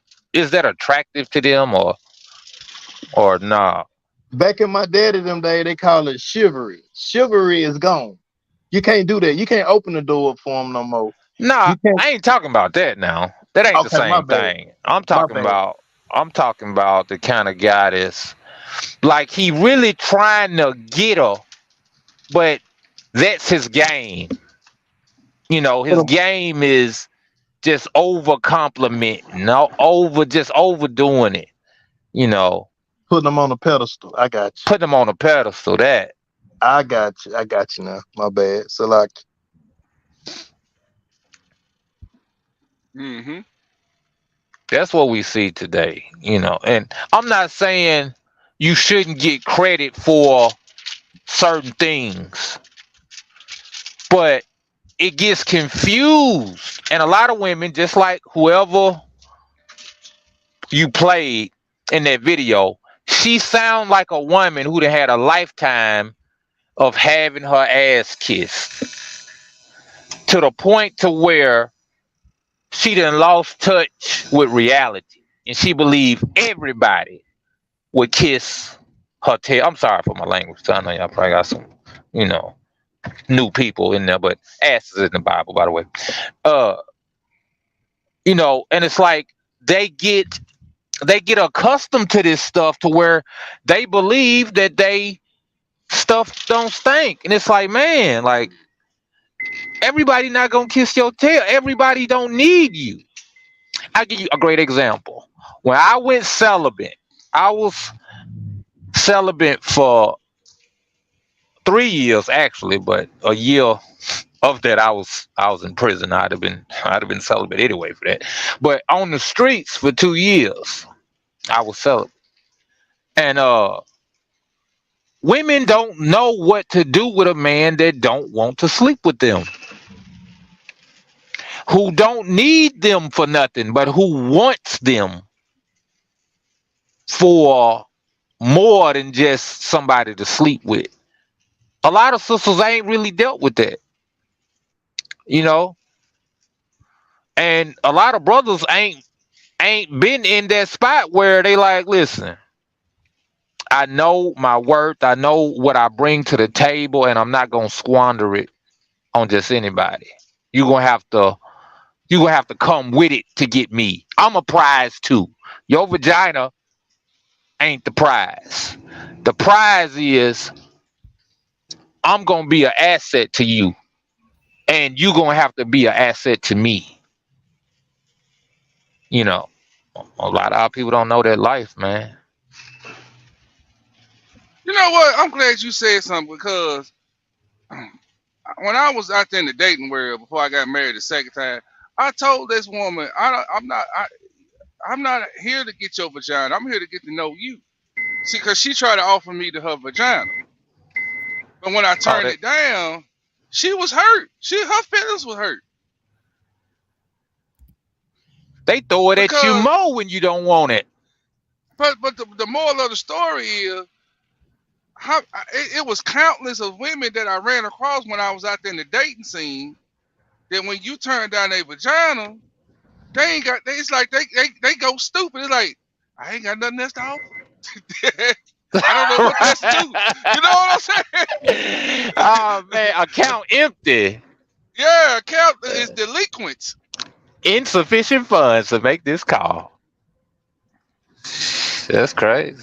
That's what I'm saying, though. That's my point.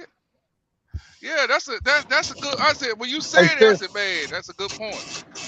Hey, my bad, Mike. Hey, I Stephanie, lived did it, you man. get I that seen Stephanie? it, bro. And then don't let them see my Facebook page, cause I always been just out here with it. You know what I'm saying? And it's like, boy, when I send them girls to that social media, and they get to see about all that Bible talk and all that Yahusha and Shalom and all that stuff, boy. Listen, a couple of them I ain't even hear from them no more. They're like, nah, Oh no, that truth I'm is a filter, cool. man. It gonna run them Hey, off. That truth. I, Run I them off. I remember one time B Lou in the past, it's been a couple years back. You had did a live with us, Go ahead, I'm and, sorry. and You were saying? you had did a live with us, and some of them people were like, he a little too rough. Hey, they kept complaining, talking about how rough you was. We were like, man, nah, that's our brother. He That's the finna get story these though that straight. don't get told. Like every dude ain't out here chasing tail, man. Right, and we You told him know, and that you and get it it's straight, but no it's chase. trauma that go along with that. Right. Think about a man. Like we sitting here telling our stories of dealing with women promiscuously from a young age, all the way up into our adult years, coming into a knowledge of the truth, changing our ways, that we no longer thinking carnal minded. We thinking about spiritual things. We thinking about deeper things. And we trying to move in that. And here we got women that we seeking to make wives, seeking to build something with, and they can't deal with us now because we don't want them carnally. Whereas if we came at them carnal, they be like, he thirsty, or you know what I'm saying? Like it's crazy, man. You can't win for losing with these folk. It's a lose-lose situation, ain't it, B Lou? Lose-lose. You can't win. Yep. Right. I know Not That's exactly all what you're crazy. talking about. sisters, not all sisters. There's some righteous ones out there. There's some good ones out there Yes, that Lord. looking for the right brother. But it seemed like y'all kind of have it set up that you got to go through these kind of things. You know what I'm saying? Like you looking for a certain type of woman, and she looking for a certain type of man. But it's like y'all ain't gonna find each other without going through some great situations. It ain't gonna be off the rip. You gonna go you gonna go through a gang of people who ain't right first. And in our mind, we feel like because we doing right, right should find us. But it's like you just started doing right. You had a lifetime of hell you done raised. Yeah. Yeah, go ahead, Cortez, with that video. What you gonna say? Oh no, I've been past that. I was just saying that how asking Stephen, did he get it? I found I'm another done. No, I'm done fooling with it, Hebrew. No, I found it on YouTube, Hebrew. Oh Yeah, yeah. I found it on YouTube and I sent it to all y'all. But yeah. It's times we living in, man. Times we living in. That's why we gotta pray that hedge around our short leggers, man. Gotta pray that hedge.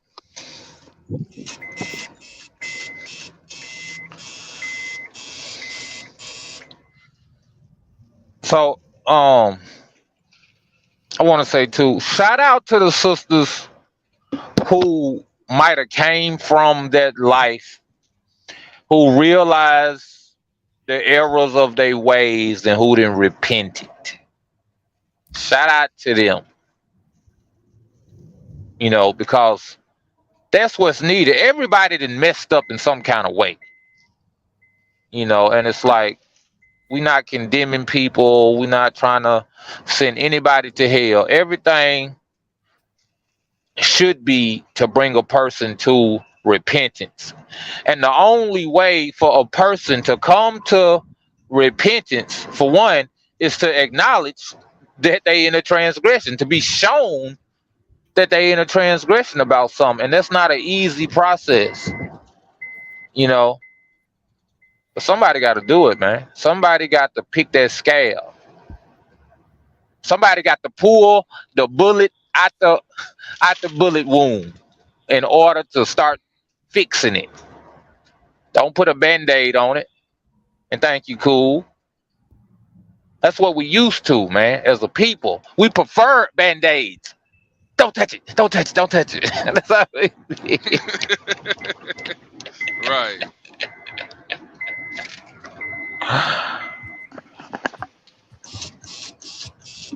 All Okay, right, Stephanie got it up Cortez. there.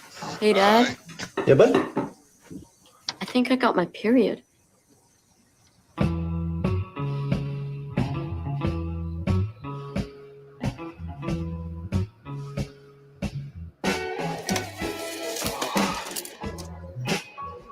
Let me help you. Oh, thanks. Thanks. Then I'm gonna get you to lead on that. Do you have a tampon? Yeah. Thanks.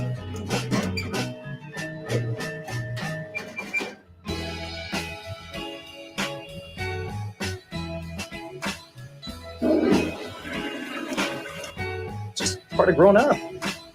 Come here.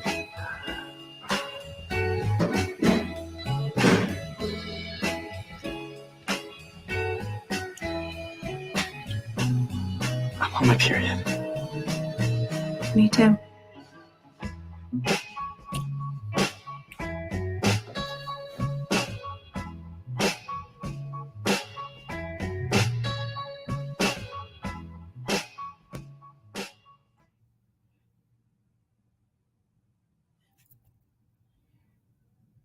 So what y'all think? Told y'all I wasn't lying. Man, that's sick. I told y'all I wasn't lying. That's sick, man. Stephen, That's truly sick. Stephen, what you think, bro? Stephen ain't got no words. Hey, I'm gonna let y'all attack that. Man, that's a damnable shame before the Most High. That's all I'm gonna say. In the words of Ark Jacob, these heathen bastards. Boy, you sound just like it too. Hey man, it's crazy, bro. That is crazy, crazy. Hey, I ain't got nothing to say about that. I ain't even gonna hey, go there. B. Lou, I want to say something so bad that Jacob be saying, boy, but I ain't gonna do it. I'm just Watch gonna say, out.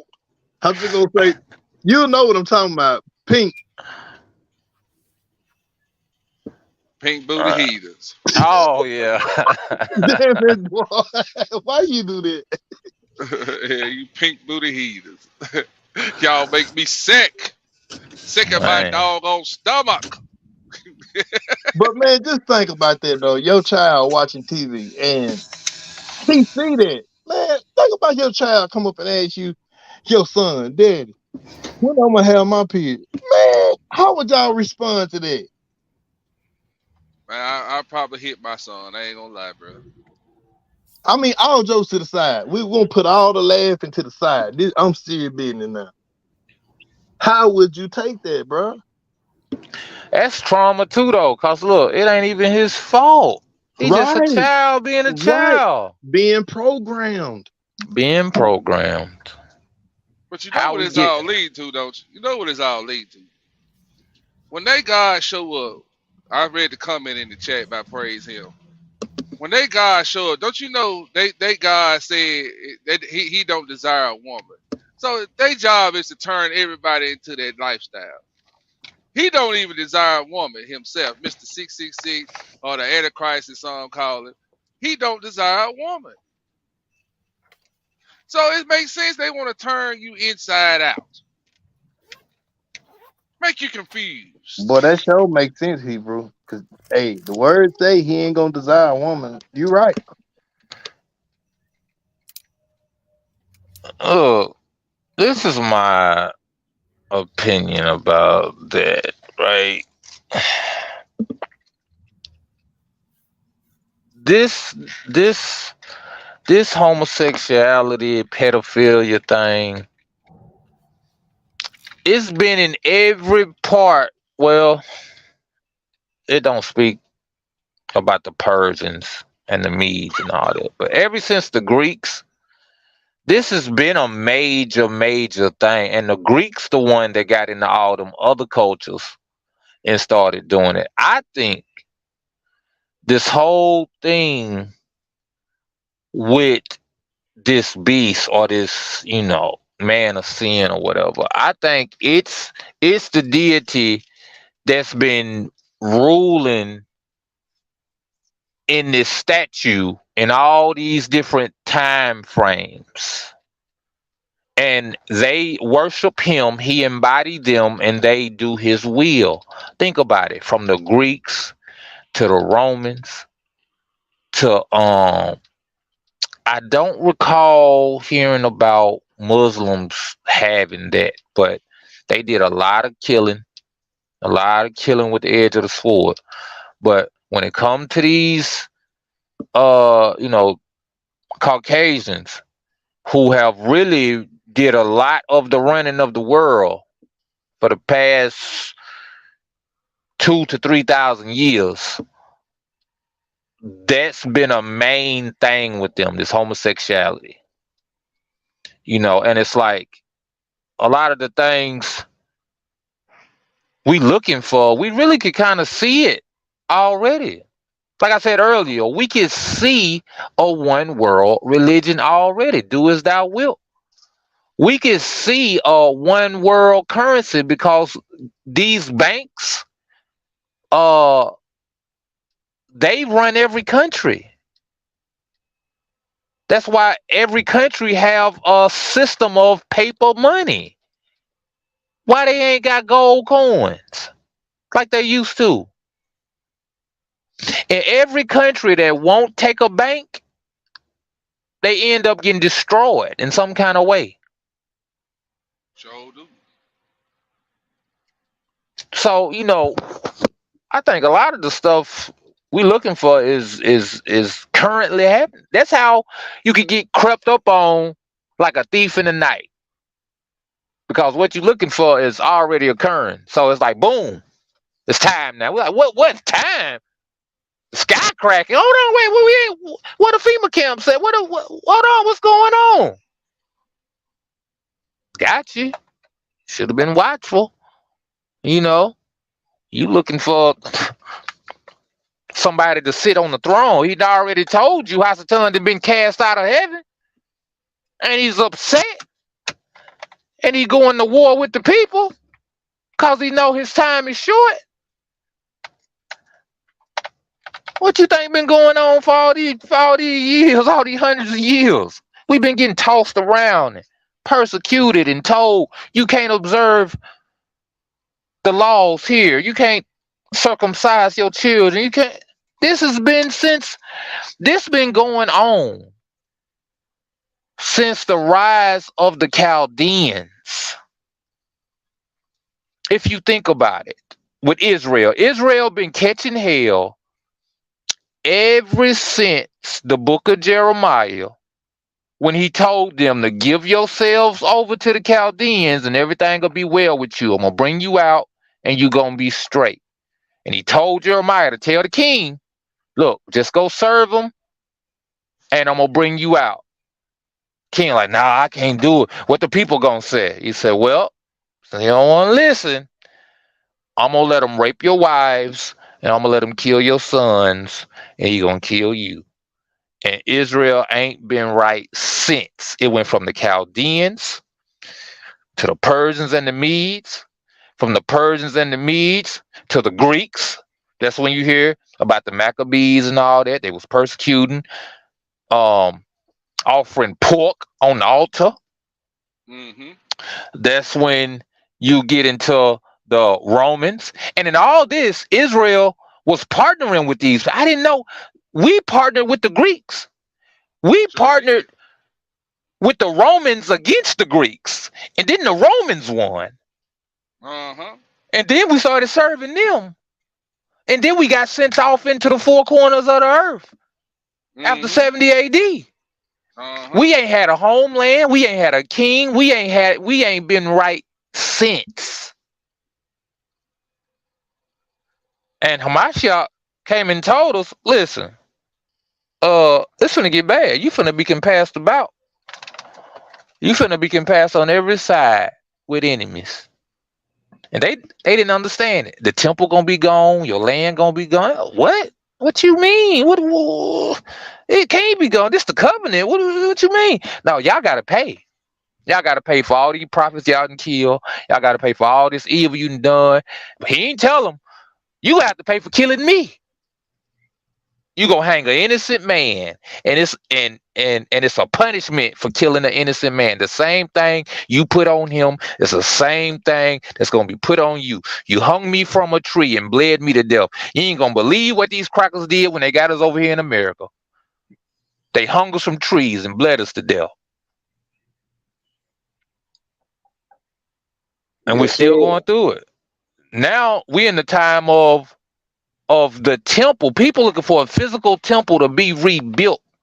When Paul done told you, y'all don't dwell in temples made with hands. We're looking for the abomination of desolation. The whole time it's been the religion of Christianity, the religion of Islam that we've took into all these other religions, all these other abominations that's of Hasatan that we done took to instead of our true heritage, the true word of the Most High Yah. It's been in our temples defiling us.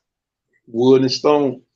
Wood and stone. We done worship wood and stone unto this day, unto this very hour.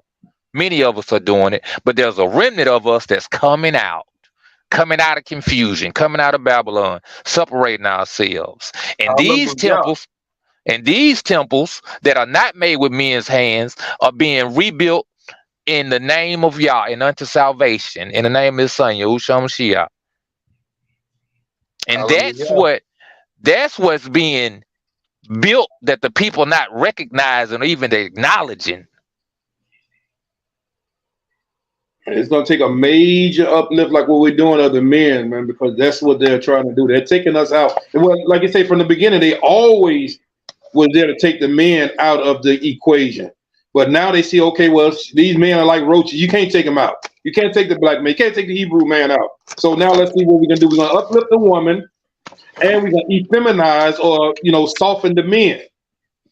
So that, we'll be able to take over the nation that way. And Scripture told us, women would rule over us. And that's what's mostly happening because we see now, even in our nation, as much as we're trying to push, that so-called alpha male spirit back into the world, these women are getting more alpha women. I mean, they're getting more controlling. They're starting, I saw somebody interview a couple of young women, young girls, I'm gonna call them. They have, 20 on up, and they ask them, "Do y'all want to get married?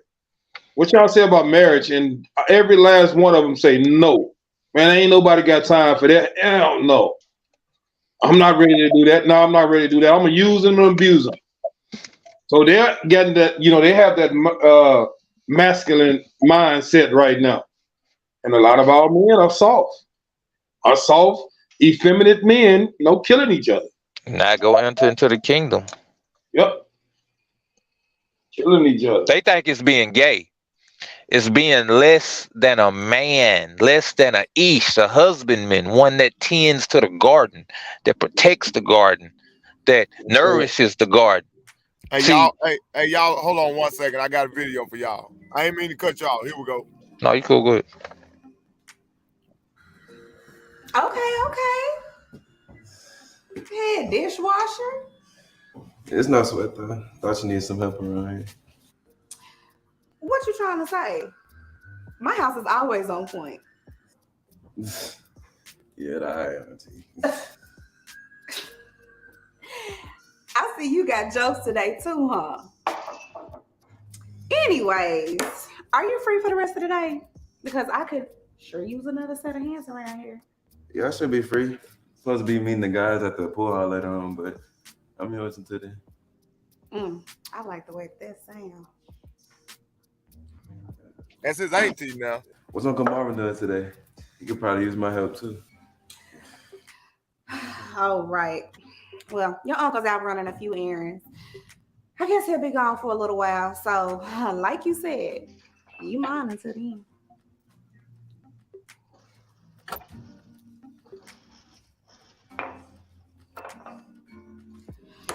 Okay, so I guess we'll start in the kitchen. If you could get those cabinets up there for me, because I'm so short I can't even reach them, if you don't mind. Which one? This one right here.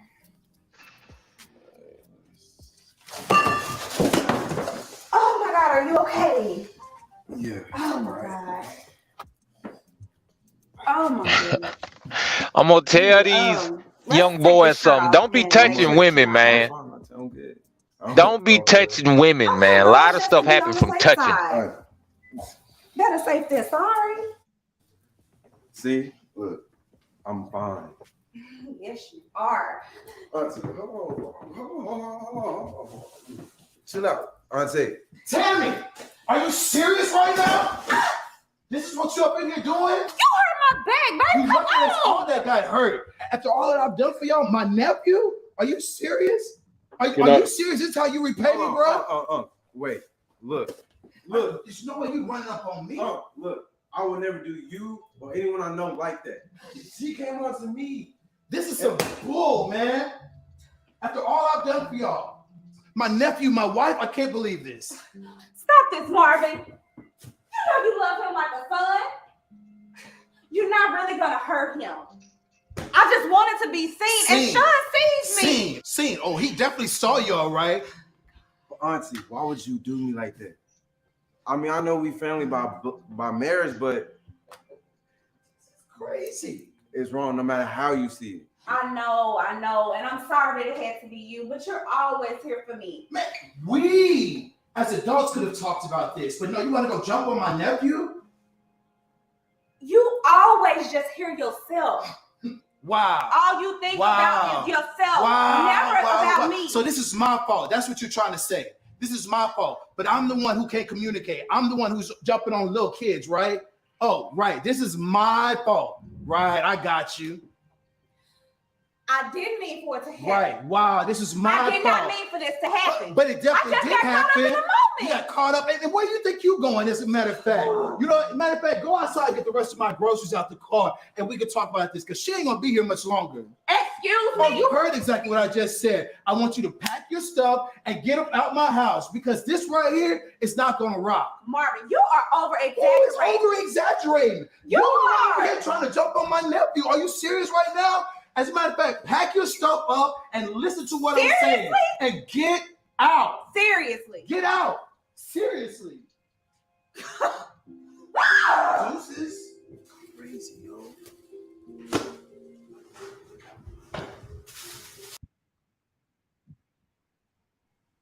Wow.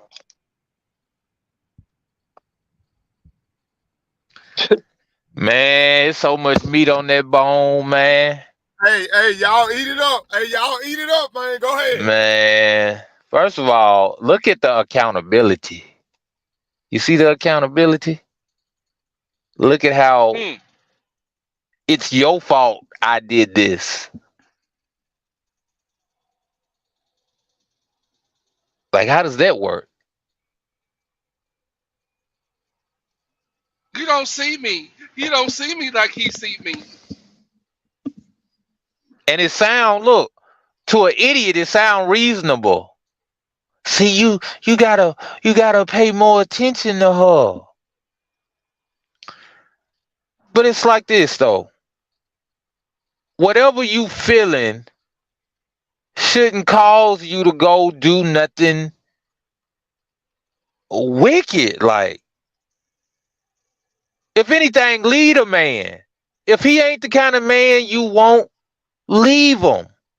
Why would you stay with him and go sleep with somebody else and then go back and get in this man's bed? Hey, let me pull a script real quick. Go ahead, Hebrew. This is Ecclesiastes, chapter 7, verse. Let me see where I'm gonna start. Verse 25. Ecclesiastes, chapter 7, verse 25. I applied mine heart to know and to scratch and to seek out wisdom and the reason of things, and to know the wickedness of folly, even of foolishness and madness. And I find more bitter than death the woman whose heart is snared in nets, and her hands as bands. Whosoever pleases God shall escape from her, but the sinner should be taken by her. 27. Say, behold, this I found, said the preacher, counting one by one to find out the account, which yet my soul seeketh, but I find not. One man among 1,000 have I found, but among a woman, woman among all those I have not found. So he hasn't found not one woman. That's how hard it is to find a righteous woman, virtuous woman. Okay. Hey, hold it. I got one more video for y'all. This thing heavy. Heavy. Did you notice though, real quick, did you notice in that script it said the sinner will not escape from her? You got to have the Most High Yah on your side to defeat these women, man. I've been trying to figure out everything. It said the sinner will be ensnared by her. You can't win if you ain't got Yah on your side. What that scripture say in Ecclesiastes 26? It said a wicked man is awarded to a wicked woman. That's that sin you talking about, B. Luke. Go ahead. Man, I'm just saying, like, you need the Most High Yah in this, and without him, you are doomed to destruction. That's basically what they're saying. You doomed to destruction without the Most High, y'all. So y'all keep playing. You know, you gonna find this kind of woman. You gonna find a wicked man who gonna run you down through there. Cause without y'all, ain't no salvation. Salvation from bondage. Mm-mm. Oof. Go ahead, Steph.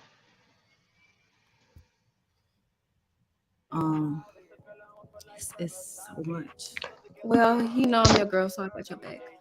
I have a lot of free time actually. The only time I'm really busy is when I'm going to go parties. So, I don't see how you do it. girl, it's not hard. I mean, you live young, you feel young. I feel like I'm just getting started. So, It's different for me though. I have a whole son that I'm raising. It's his time to live his life I and have can't hear that. fun. Am I supposed to hear that? And it's my job to make sure he Yeah, I gets can those hear it. things. don't sell yourself I can't short hear though. it. You may I have don't a know how y'all kid, playing it. but you're still young. You have a lot of time to have a I lot can of hear fun. y'all, but I can't hear it. Okay, so exactly what do you do? Well, I go to Rockwood every other weekend. Rockwood. Am I the only one? Isn't that a nice club? I Think you the mean, only one, Hebrew, because I can hear it. be there, but You they got don't. your headset on? I don't mind it at all. Yeah. No, man. Oh, okay. I'm not about to party with no kids. I mean, You go out, come back in. it's not that bad, but I get it. Are you busy today? I don't have anything planned today. What's going on? So I need to run to the store real quick. Will you stay here with DeAndre? Your grown son, DeAndre? Look, 16 years old is not grown. Now you know I'm very protective of him. He has a very bright future ahead of him of himself. And I'm gonna make sure he sticks to it. I get it, but I'm just saying he's old enough to look after himself. So, Look, are you gonna No, I stay still with don't him? hear it. Is it a problem? it's definitely not a problem. Okay, thank you, Mia. I shouldn't be too long. Okay.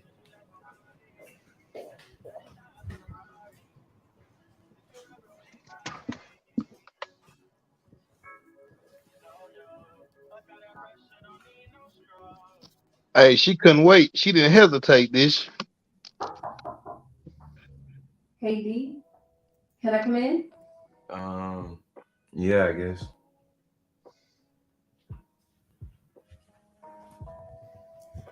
What are you doing in here? Nothing. Just studying for this test I got in the next 2 weeks. Okay. What subject is it? I'm pretty good at these things. It's physics. I'm good at every subject but physics. My mom wants me to be great, so I'm just trying to make her proud. Yeah, I remember those days. Trying to make our parents proud. But sometimes you have to stop and think, though. What makes you proud? Well, honestly, I haven't really thought about that. Yeah, I remember those days. Trying to make our parents proud. But sometimes you have to stop and think, though. What makes you proud? Well, I haven't really thought about that. Well, you'll never live with... Take back. Well, you'll never live until you do.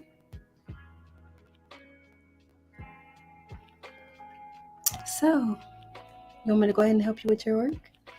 Please.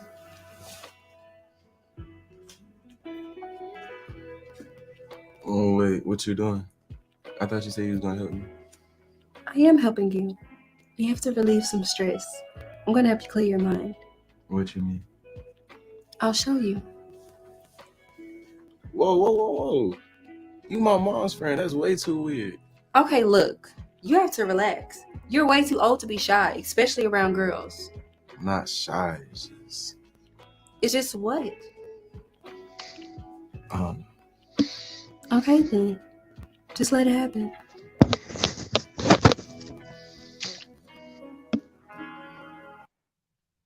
Smooth sailing to the top now! How do we get down? We've got 50 feet of rope. That's a I don't crazy have a movie, signal. by the way. Me and my rib watched it.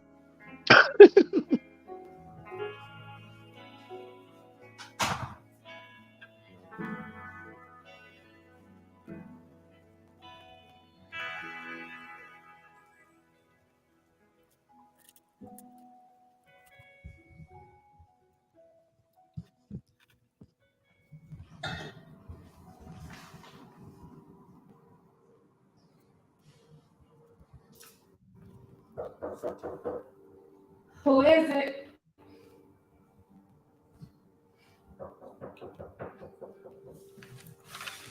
I said, who is it? I said, who is it? Oh my God, Dre. Where have you been? Oh my God, Dre, where have you been? Are you okay? I'm sorry for leaving you, Mom. I had some stuff happen. I just had to go figure it out.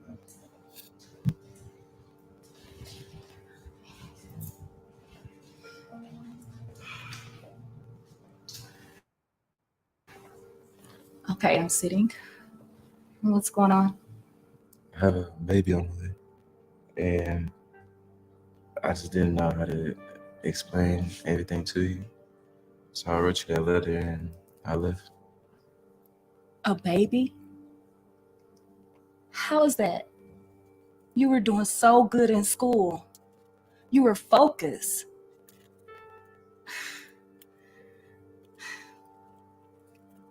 We talk about everything. I'm not understanding, like, what happened? I'm sorry, man. I didn't want to disappoint you. I just wanted to make it right. I'm not disappointed in you, Dre. I mean, you've been working. You still taking your classes. You didn't need to leave. You didn't have to go. We could have figured this out. Yeah, you're right. I had to leave her to be there for my family. Who is this girl? Is her mom allowing you to stay at her house? She actually is here.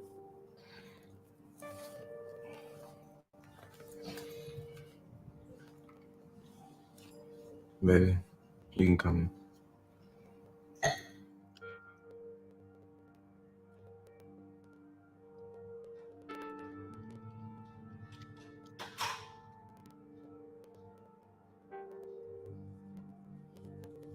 Hey, Mia. Look who finally came home. Mia, it's Dre. I know you haven't been coming around much, but I get it. At least you kept in touch with me. Mia, are you pregnant? You have a little pudge.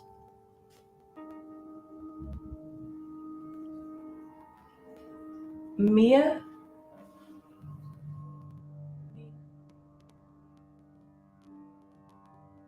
You are a dirty, grimy, no good individual. You took advantage of my son?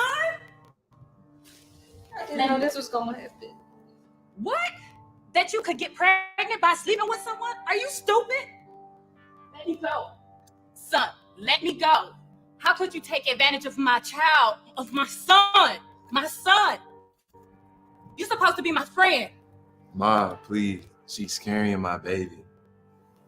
DeAndre, you should not keep that baby. You have your whole life ahead of you. Do not allow her to ruin your life. Ma, we're keeping our baby. You didn't give me up, now I'm finna give my baby up. Wow. I love you. Oh, I'm sorry, you have to go. DeAndre. Wait, son.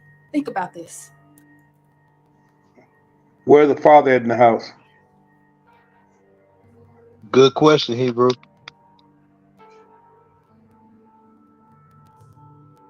Wow.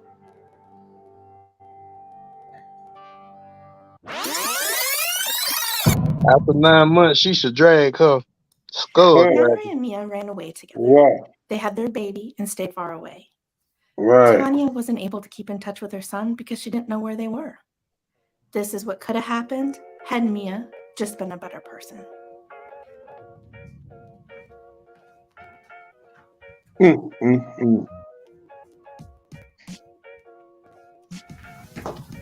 That's sad, bro. Hey D, can I come in? Yeah, I guess. What are you doing in here? Nothing. Just studying for this test I have in the next 2 weeks. Okay. What subject is it? I'm pretty good at these things. It's physics. It's the only subject that I'm having trouble with. I was actually pretty good at physics. Look, I know you want to make your mom proud, so I'm going to make sure you ace this test. Really? Mm-hmm. Thank you so much. No problem. Me and your mom have been friends for a long time. She actually thinks I party all the time, but I really just like to enjoy myself because I work so hard. It's actually nice for me being here because I want to keep one day on my own. That's cool. It is. So when you ace this test and you work hard, you'll be able to enjoy life and spend a lot of time with your friends, okay? Okay, let's do it. Let's see what you work on. Oh, yeah. I'm very familiar with this. Let me see. The moral of the story is a minor is a minor. Just because they look or seem older to you, that does not mean take their innocence away for your own desires. Don't let anyone take advantage of you. Speak up for yourself. Hey, Hebrew, send it to my phone so I can send it to my son. All right, I'll send it to you when we get done. All right. Appreciate it. All right, what y'all think about that? Do that go with what we talking about or what? Yes, right sir. on point. That's right on point. Man, that's right on point, Hebrew. Mm-hmm. Hey, Sirach 25:19 say all wickedness is but little to the wickedness of a woman. Let the portion of the sinner fall upon her. See, those scripts hit like steel, bro. See, Brother Yahoo, you in the spirit because we read those scripts behind the scene. Everything you just brought out, did I bring that out, Stephanie? All wickedness but a little wicked to a woman, man. I'm telling you now. But this ain't woman bashing. We done showed you two videos, especially this last video. It hit home. And then that brother read that script again and see. I'm gonna show you how that video and that script go right together. Read that script again, bro, if you don't mind. Sirach 25:19. All wickedness is but little to the wickedness of a woman. Let the portion of a sinner fall upon her.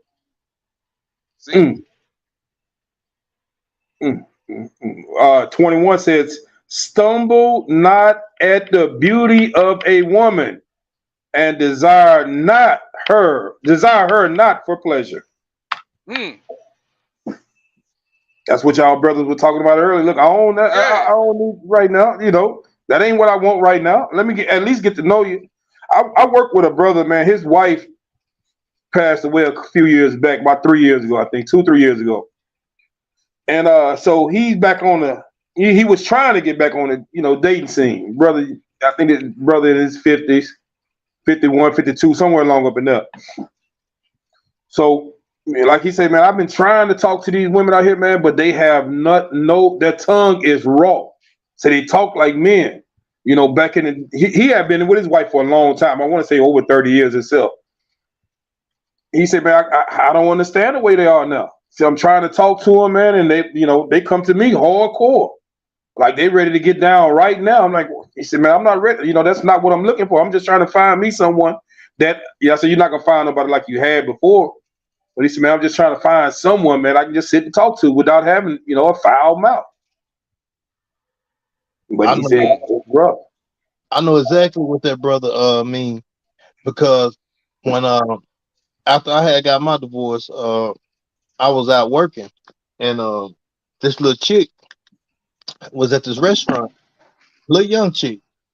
She was cute and everything, and but I wasn't, my mind wasn't on that, man. And she asked me, she said, "Can I help you take your stuff to the car?" Because I was on one crutch. I said, "No, I'm good, baby girl. Appreciate it. Good looking out." She was like, "No, I'm gonna take it anyway." So I'm like, "Okay, cool." So I'm walking to my car. I get in my car. She hand me my stuff. She said, "We grown, ain't we?" I was like, "Yeah, I am." I said, "I don't know how old you are." She said, "Yeah, I'm grown." She said, "But anyway, I'm gonna be real with you. I'm trying to see what that dick like." What? Dang. Bruh, I did not know how to take that. I was like, what in Dang. the bro? It slapped a pause in me, man. I didn't know how to respond to that at first. And I said, I looked at her, I said, "Baby girl, you too pretty to be, talking like that, putting yourself out there like that." I said, "Ain't no telling who else you done said it to before I got here." I said, "I'm good." I said, "But thank you again for helping me bring my stuff to the car." And I shut the door, man, and got on down. But it just stunned me that a woman would come at you that blunt. You Right. don't know me from Adam, but you trying to see what that D like. What? Right. So I know what that brother mean. I know exactly what he mean by that. Yeah, his brother. Something about no Mm. home training, man. Well, you can't have none when you go to if I go to the club. You'll see the grandmother, the mama, and the daughter in the club together. Mm. So who watching the children? I'll tell you They something. can't even take the. You say, "Oh, I'm gonna take the children by my grandma's house, and we gonna go out tonight." Shit, grandma going out herself. She trying to find her some D. You know. Mm. So These people, these people under different spirits, and that's what people don't really even understand is that all a lot of sins, especially fruits of the ruach, is spirits. They demonic spirits. Lust, fornication, envy, hatred, all this stuff. They are spirits that inhabit a person and causes them to do their bidding. The problem is that we don't have anything to fight when we don't submit to Yah. It's only through him that we get any kind of consciousness to even, resist. It says resist Hasatan and he'll flee. A lot of us can't resist him because we don't recognize him. That's why we have to understand what an idol is and what evil ways are and what customs of heathens are. And stay away from these things because their customs is riddled in worship to their deities. Mm. And they come with spirits. Just like we say, the Ruach Hokadesh causes us to do certain things of power. In Yah, there's a Ruach of wickedness that causes people to do certain things. And I'm gonna tell you so a lot of sisters don't like it when I say this, but there's something called a harlot's bearing. It's a certain way that harlots dress. There's certain ways that harlots act. You don't see these transgenders out here being all natural and modest in their apparel. You see them with wigs and weaves, scantily clad clothing. You see them with the fake eyelashes. You see them like an abomination that they are. They not resembling what a real woman is. They resembling a stereotype of a woman, which is really a deity, just like a Caesar Borgia. Mm. There is a whole doctrine related to an image. It's even sisters in the walk that's doing all this stuff, thinking they can still be righteous when they doing it. And it's like, how? How can you say you righteous when you wearing that of a harlot? That these people in their abominations put this stuff on to justify what they doing. That man that want to look like a woman, he can't do that how he is. He got to put on these attachments. How can we be set apart from them, separate from them, if we do what they do? Same thing with a lot of these brothers when it comes to whoredom and whoremongering, sleeping with all these different women. That's not of us. We provided and protected for our damn slaves. Certain servants had to leave off with an inheritance. You can't just let that man go with nothing. You got to give him something he could go and live his life with if he done served you faithfully. How much more with the women you lay with? That's what I'm saying about how our customs, the kind of people we was really meant to be, we so far from it. What's up? People don't be reading the book for real, man. They read the book for, the fringes and the we can't eat pork and we got to keep the feast day. But it's like the damn scribes and Pharisees did all that. But what they didn't have was the fruits of the Ruach. What they didn't have was the nature of the Most High Yah in them, that they embodied in the earth, that they acted like how he acts with his people. Let me get you something real quick. Hey, Eliyahu, when you can bring that Ecclesiasticus 26 and 9 out, because he was talking about the appearance of a woman. You know what I'm saying? They still want to come into this walk, but still dress like prostitutes. Put it that way. All right. I'm gonna get this Proverbs 7 and 9. I'm gonna read it down. Hey, and then after you finish those two scripts, I got one more video, Hebrews, and then I'm gonna have to get off of here. Y'all go ahead. All right. It says in Proverbs 7 and 9, it says, in the twilight, in the evening, in the black and dark night, and behold, there met him a woman with the attire of an harlot and subtle heart. She is loud and stubborn. Her feet abide not in her house. Now is she without, now in the streets, and lied in wait at every corner. So she caught him and kissed him, and with an impudent face said unto him, I have peace offerings with me. This day I pay my vows. Therefore came I forth to meet thee, diligently to seek thy face, and I found thee.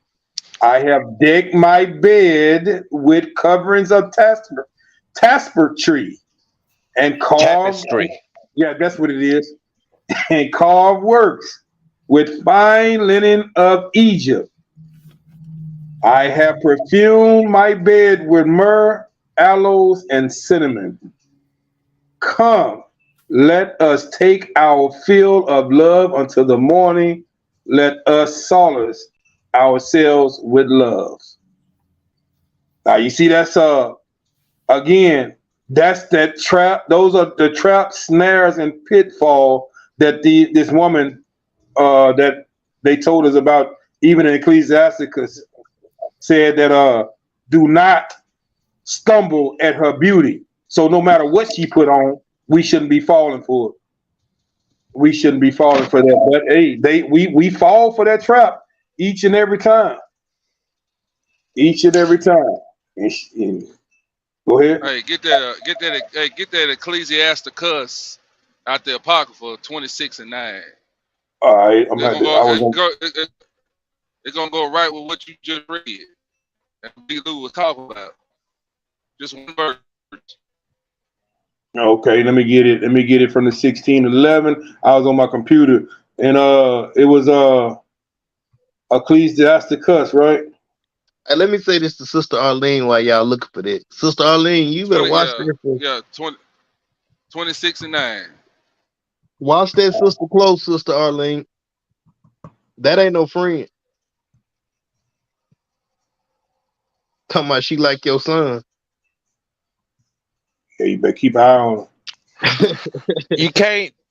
When a person is possessed by a ruach, you know, they not they self. They can't control. They are possessed. That's like on the movies when they go to spitting stuff and saying crazy stuff, and it's like it ain't them. It's the spirit, because the spirits can't do their own bidding. They gotta entice man to do it. They need a host. They need a host. Yes, sir. And that spirit want to sleep with your son and rob him of any joy and gladness he might have, of any innocence that he might have, that he be guilty and worthy of death. That's the end result of all these spirits. Death. Yep. I got that Ecclesiasticus 26:9. If you want me to go ahead and get it, brother Eliyahu. Yeah, you go ahead. I got it right here. Okay, all right, go ahead. I pulled it up. That's all you want is 9 out of it, Mike out? Yes, sir. All right. Ecclesiastes 26:9. The whoredom of a woman may be known in her haughty looks and eyelids. There it is. There it is. The Most High giving us game about how these women gonna be in this earth, and we just trying to pass this knowledge down to our young brothers to show you how it is out here, and that you need the word of the Most High to defeat these wicked spirits that's on these women. Go ahead, bros. Stephen or whoever got to go. All right, here we go. I got you right here. Hold on one second.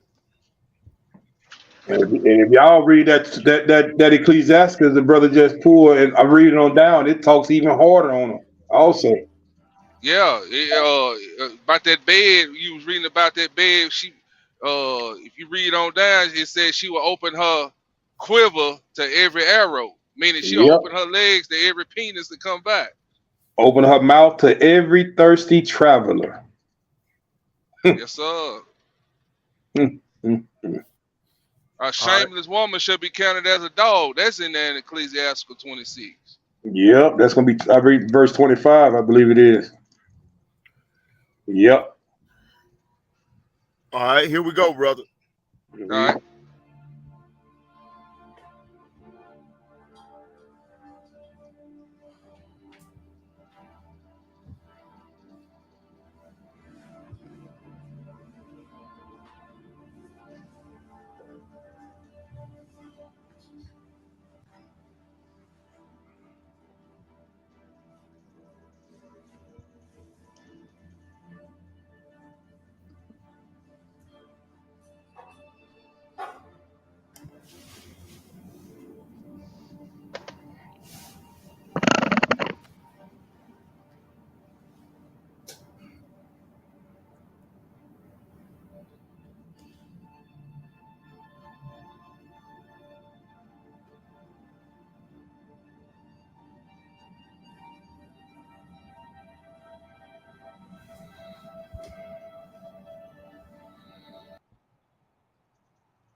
Yeah, he told me he was gonna see.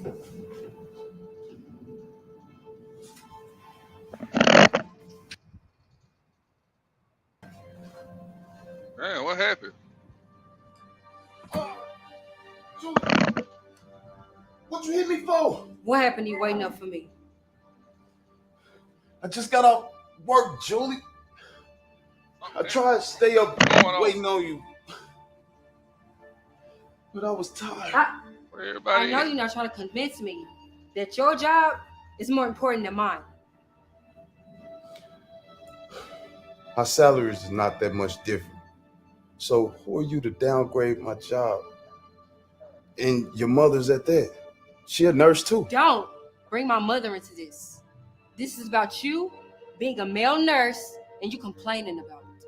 I might not drive around every day to try to save someone, but every little step I take is a step closer to saving someone's life. I know he's not trying to justify his career again. You didn't speak when you walked into my home, so please don't intrude on me and my wife having a personal conversation. Please, it's not personal if I'm here while you're having it. So you just gonna continue to let her disrespect me like that? She don't have to speak to you. You gotta open your eyes and realize who has the authority in here. Why am I Oh even hell dealing no. with this? What you trying to say? I was finna say I can't Oh, even Julie. take this. I can't even handle that. Her You don't mouth even is treat me way like too your man much. or your husband, for that matter. You're not a man. You're a nurse. Wow. I see the maturity level in this room has gone elsewhere. Excuse me? I understand that you're drunk, but it's not okay to be ignorant. I'm gonna act like you didn't just try to disrespect me. I came here to mend what happened a few days ago and have a drink with my girl. But you, you are trying to get me out my element. And it's working. Quite frankly. So you think you know Wicks, but do you really? She's sleeping with her girl. First up, we've got video. Hey, Julie, I don't even care. You want to call this disrespect? You want to sit here and try to embarrass me in front of your friends? Man up! You telling me you can't accept a few blows? That's it. Where are you going? Move your arms, Julie, please. Or what?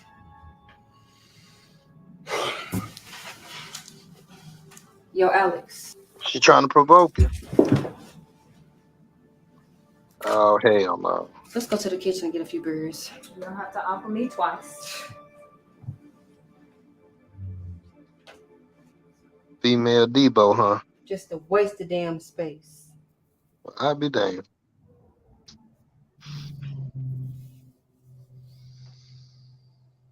Oh no. Mm-mm. And he's still there. Good morning. Oh no. Not sweet. Yeah, that trick bipolar. It's a nice little TV. TV is huge. I know, right? So that's what you got to say? No sorry for splitting my head wide open?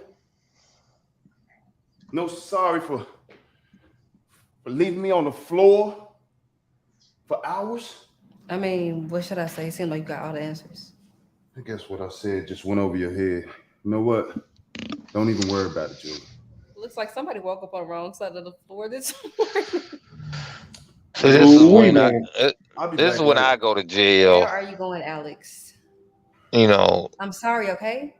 Is that I what you have want to to hear? leave or I would go to jail. Me too, B Lou. Man, I ain't got time for These are the this. kind of I'm gonna go to the situations I doctor and have get to my head depart stitched from. up. And if you won't let me leave, You got a man up. I risk my life every day in the streets. I'm gonna have to be Bruised up, judged by chasing criminals. 12, man. You telling me you can't take a gun to the head? What? My bedroom floor is You gonna drenched in take a foot blood to the from my ass because we headband. not doing that. Are you seriously trying to justify your actions? I'm saying that you're alive, so stop being so emotional. Wow. You liked this when I first met you? I mean, have I been stupid the whole time? Can you just come over here, please, so I can check on your head? I'm pretty sure it's not that No. bad. Man, I'm finna just go get it stitched up. I ain't really got time right now. Alex, can you come here for a second? Please. Man, don't be stupid. And she frustrated. You won't let her help you. That little thing got some power, don't it? Can you get down? First of all, ain't nobody's stuff that good, man. I know. But to somebody, a simp, it is. Is it Yeah. right here? Yeah. So much blood right there on the wound, you probably can't see. It's on the side though, right? Man, dude, man.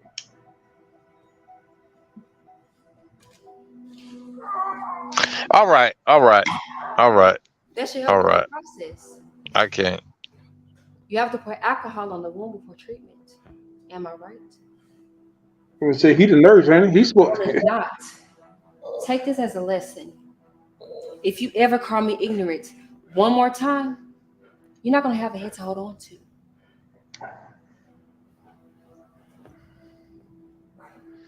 Wow. This is when I lose consciousness of myself. Yeah, you had to leave, bro. And I can't be held responsible for what happens after that. Because it's just too much. That's why, look, I'm so bad I can't even take watching the video in real life. Like, I can't do it. It's too much. I'm with you, Hebrew.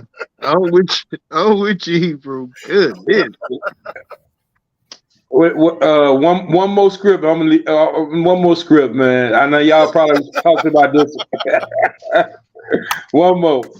I couldn't even handle What's her that trying script? What's that script? to. What's that script? He said, "Render not your strength to a woman." What that script said? And that's what that brother Proverbs did. 31. Proverbs 31.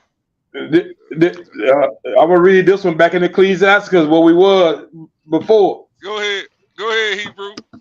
It said a woman, if she maintain her husband, she talking about her job and she figure her job is better than his. A woman, if she maintain her husband, is full of anger, impudence, and much reproach. A wicked woman abated the courage and make it an heavy countenance and a wounded heart. Nigga around here looking busted and disgusted is what that kind of woman make you look like. A woman that will not comfort her husband in distress, make it weak hands and feeble needs. Man. Damn. Of the woman. What scripture is that? I need that for my personal repertoire. What is that? Ecclesiasticus. I started Ecclesiasticus 25. This is 25 and 4. It says, of the woman came the beginning of sin, and through her we all die.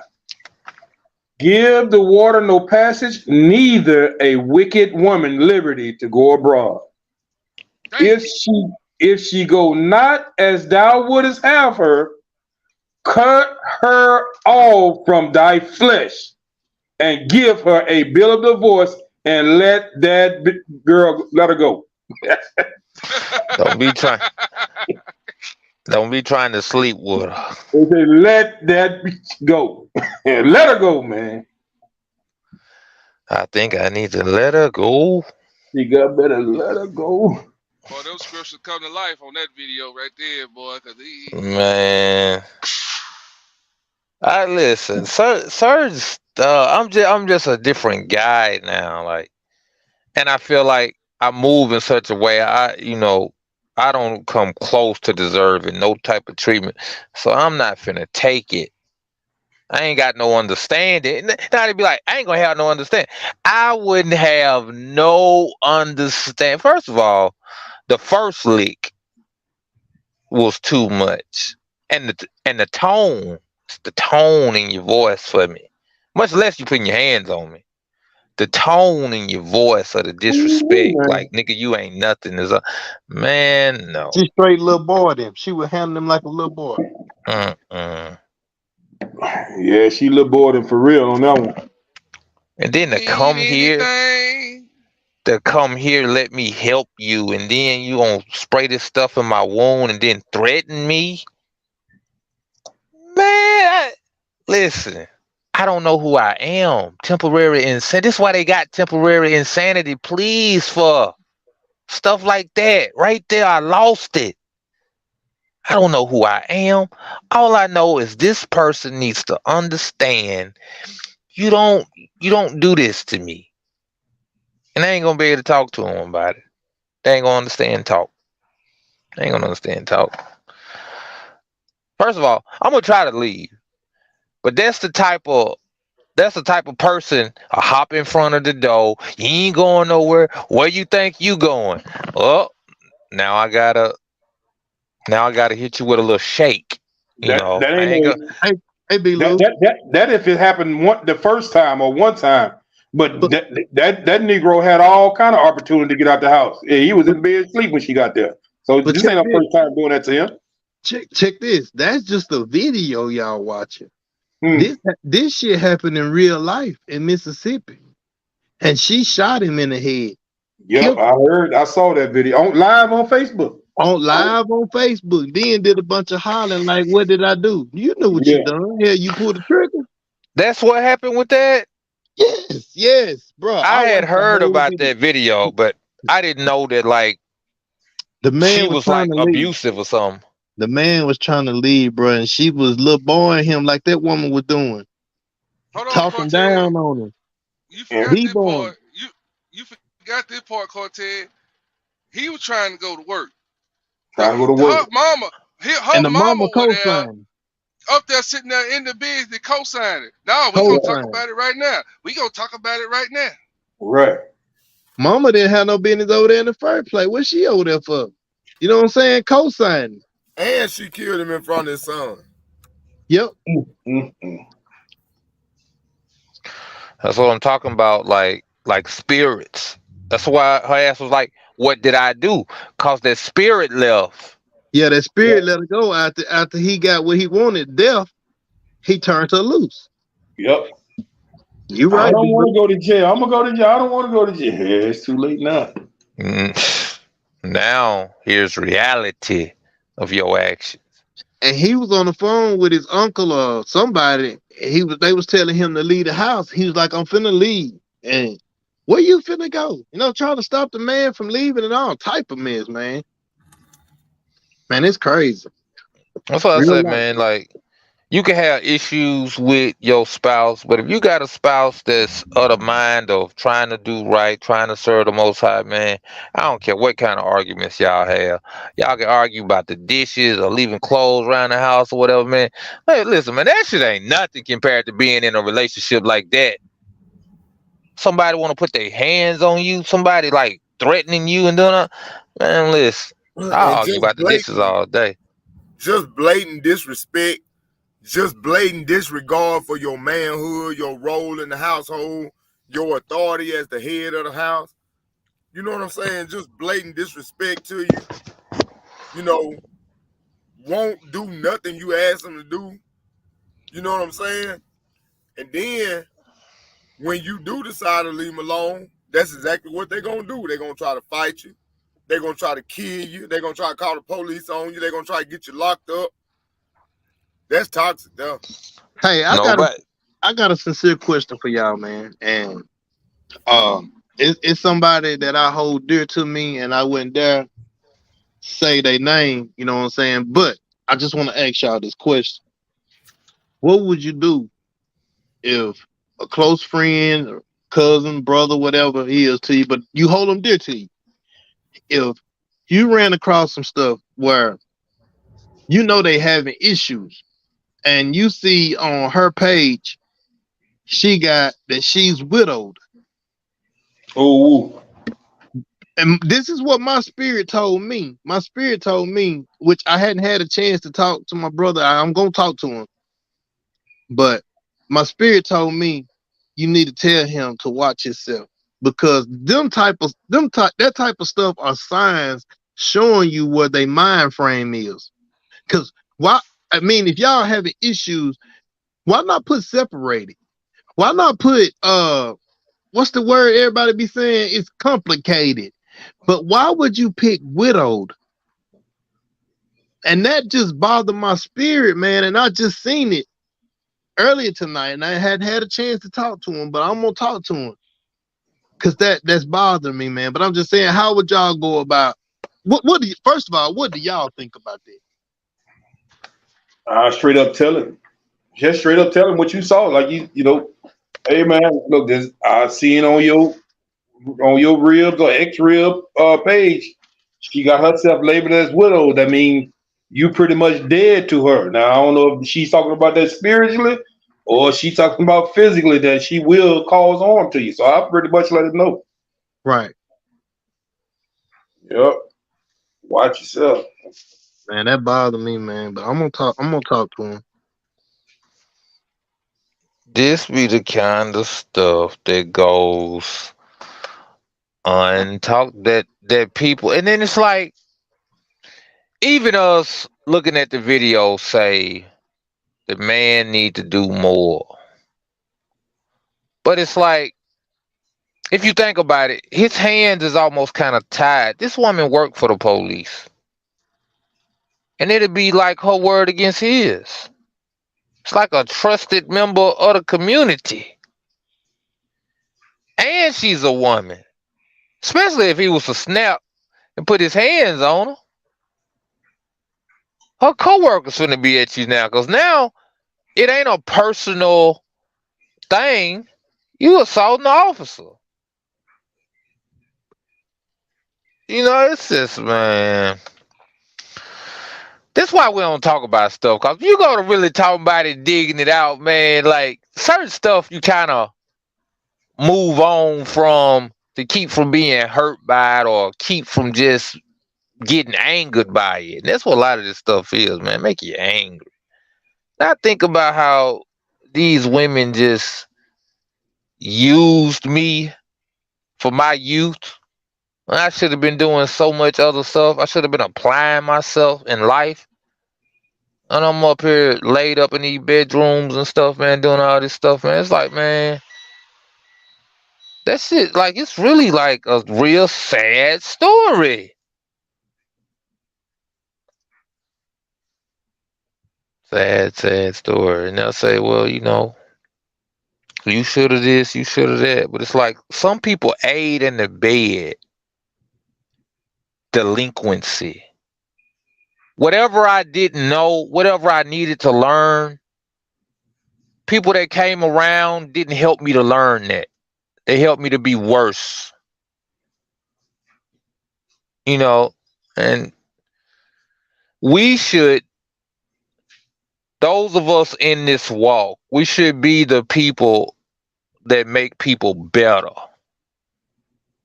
And not ones that either don't say nothing about their situation, or even, y'all forbid, be ones that make them worse. You know.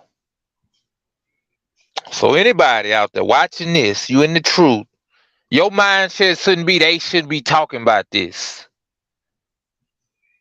Your mindset ought to be bring it out, Ak. Just like you said about the scriptures and all that, when it's positive or something, or it's on something that you agree with, and it's all bring it out, Ak. Say bring it out about this too. Because it's just as true. Hallelujah. I'll end with that, man. I really don't have anything else on that. That really kind of, that was the icing on the cake right there. She played her part. Stephen, where you I ain't find gonna that at? lie. Where She you need an find that award at, or something for Stephen? that. Man, Stephen, where you find that at? Boy, that was deep. That was heavy.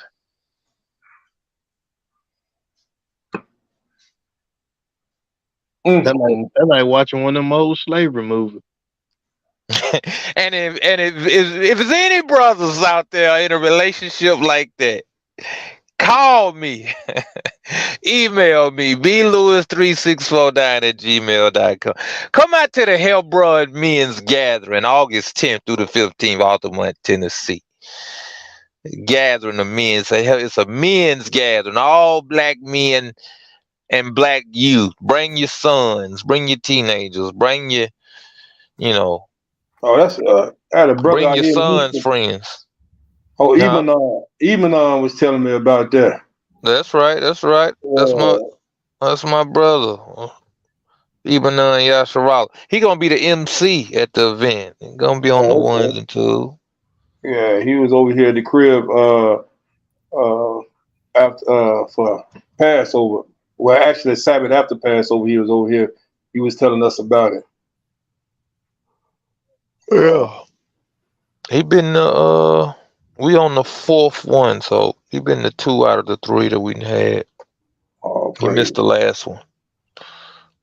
But yeah, man. The goal is for brothers that got different beliefs to put those beliefs aside, at least to the point of not trying to debate, not trying to convert, but just learn each other as men and bond over activities. You know, we're gonna be shooting guns, we're gonna be fishing, we're gonna be, you know, swimming, learning how to swim. We're gonna be teaching certain classes on things, hand-to-hand combat. You know, we're gonna have some spades tournaments, some domino tournaments, some chess tournaments. You know, all that old kind of stuff, man. Just trying to find ways to bend to repair the breach in our nation, whereas the men don't trust each other. The men can't come together in large numbers, you know, without having to have our women around, having the children around, and even these other nations. That's why it's black men only, you know, and black men of these other, you could be the Negro Puerto Rican, the Negro Jamaican, and all this old stuff. You're not finna be no Caucasian man talking about you Jamaican because you from Jamaica. That's not. We don't do the 12 tribes chart and all that, man. You know, not really on that. But our people have an issue that's been given to us from childhood to be in competition with each other, to be at odds with each other, and this gathering is an attempt to try to combat that. So It's check something us out. that's something we should be doing on a regular anyway. Men gathering, man. I talked about that in the class I did on the channel, and it's something we should always do. Gather at the gate. The men gather at the gate, man. I wanted to do it like once a month, for Yeah. real. Yeah, and so we can talk about things. I mean, everything was done at the gate. Finances, everything was talked about there. You know, protection plans. You know, but you know, I got some brothers out here I've been trying to get together and do that with, man. But hey, these brothers don't even know how to hunt nor fish. But I said, man, I can show you. You know, Them the classes we gonna have. How to take a fish from the water to your belly. Right. How to start the fire. How to skin them, gut them, all that. Right. That type of stuff. It's hard to get brothers, man, to see how valuable that is. But you know, Hey, Mikael need to Oh, be I there. know all about it. Mikael need to be there to teach that class. I've been doing it for 4 years now. Hey, listen. But what I have experienced too is that most of the problem is just getting to the table. Once the brothers get to the table, man, they instantly become brothers, though. That's the crazy part. As long as it's not some attempt to try to convert somebody to a way of life. If you just dealing and giving your experiences, you know, man, we come together so good, man. Which is why I really keep going how I go, because I know if I could just get them there, everything else is gonna work itself out, man. And when I tell you at these gatherings, we'd had messianics with non-messianics. Joseph is the daddy with, with the other one, Immaculate Conception, with Saturday Shabbat, with the lunar Shabbat. We came together, man, and had a beautiful time, man. You know. And it's like once you start to get acquainted with each other, then y'all cool enough to get into these different doctrines. But we be trying to convert people. We don't even know these folks. These folks ain't got no reason to listen to us. Mm-hmm. Not with a real ear. Right.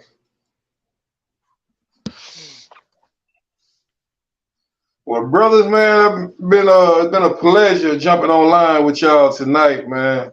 Going over these scripts, like you say, or checking these videos out. Because I have my oldest is 29 years old. He going through that. He going through those problems right now. Same, with these, no good women, bro. No good women. So he's trying to step his foot back out there on the dating scene, and It's rough out there. It's rough, man. I already know it's rough. Yeah, bro. But yeah, it's been a pleasure, man. Been a pleasure tonight chopping it up with you, Bruce, man. Yeah, man. Nice hearing from you. Likewise. All praise, all praise. May the Most High and Hamashiach bless y'all and keep y'all, man, family and all. Most High and Christ bless. So be it. Yeah, I'm gonna go and sign on off here. We've been on here 3 hours and 51 minutes. Boy, y'all That's right. y'all got a treat tonight. Hey, Mikael, play Yeah, one that's a of good message. Stephen's Go back songs. and watch it all. The If you missed Carousel. anything, if you came on late, go back and watch it, man. There was a lot of gems dropped. Yes, sir. But yeah, Mikael, play one of Stephen's songs to close us out, man, if you don't mind. All right. Yes, sir. Let me see, kid. Yeah, it Play is that right there. Rise. Play that Rise. Rise I ain't again. got that. Oh, man. Well, go ahead.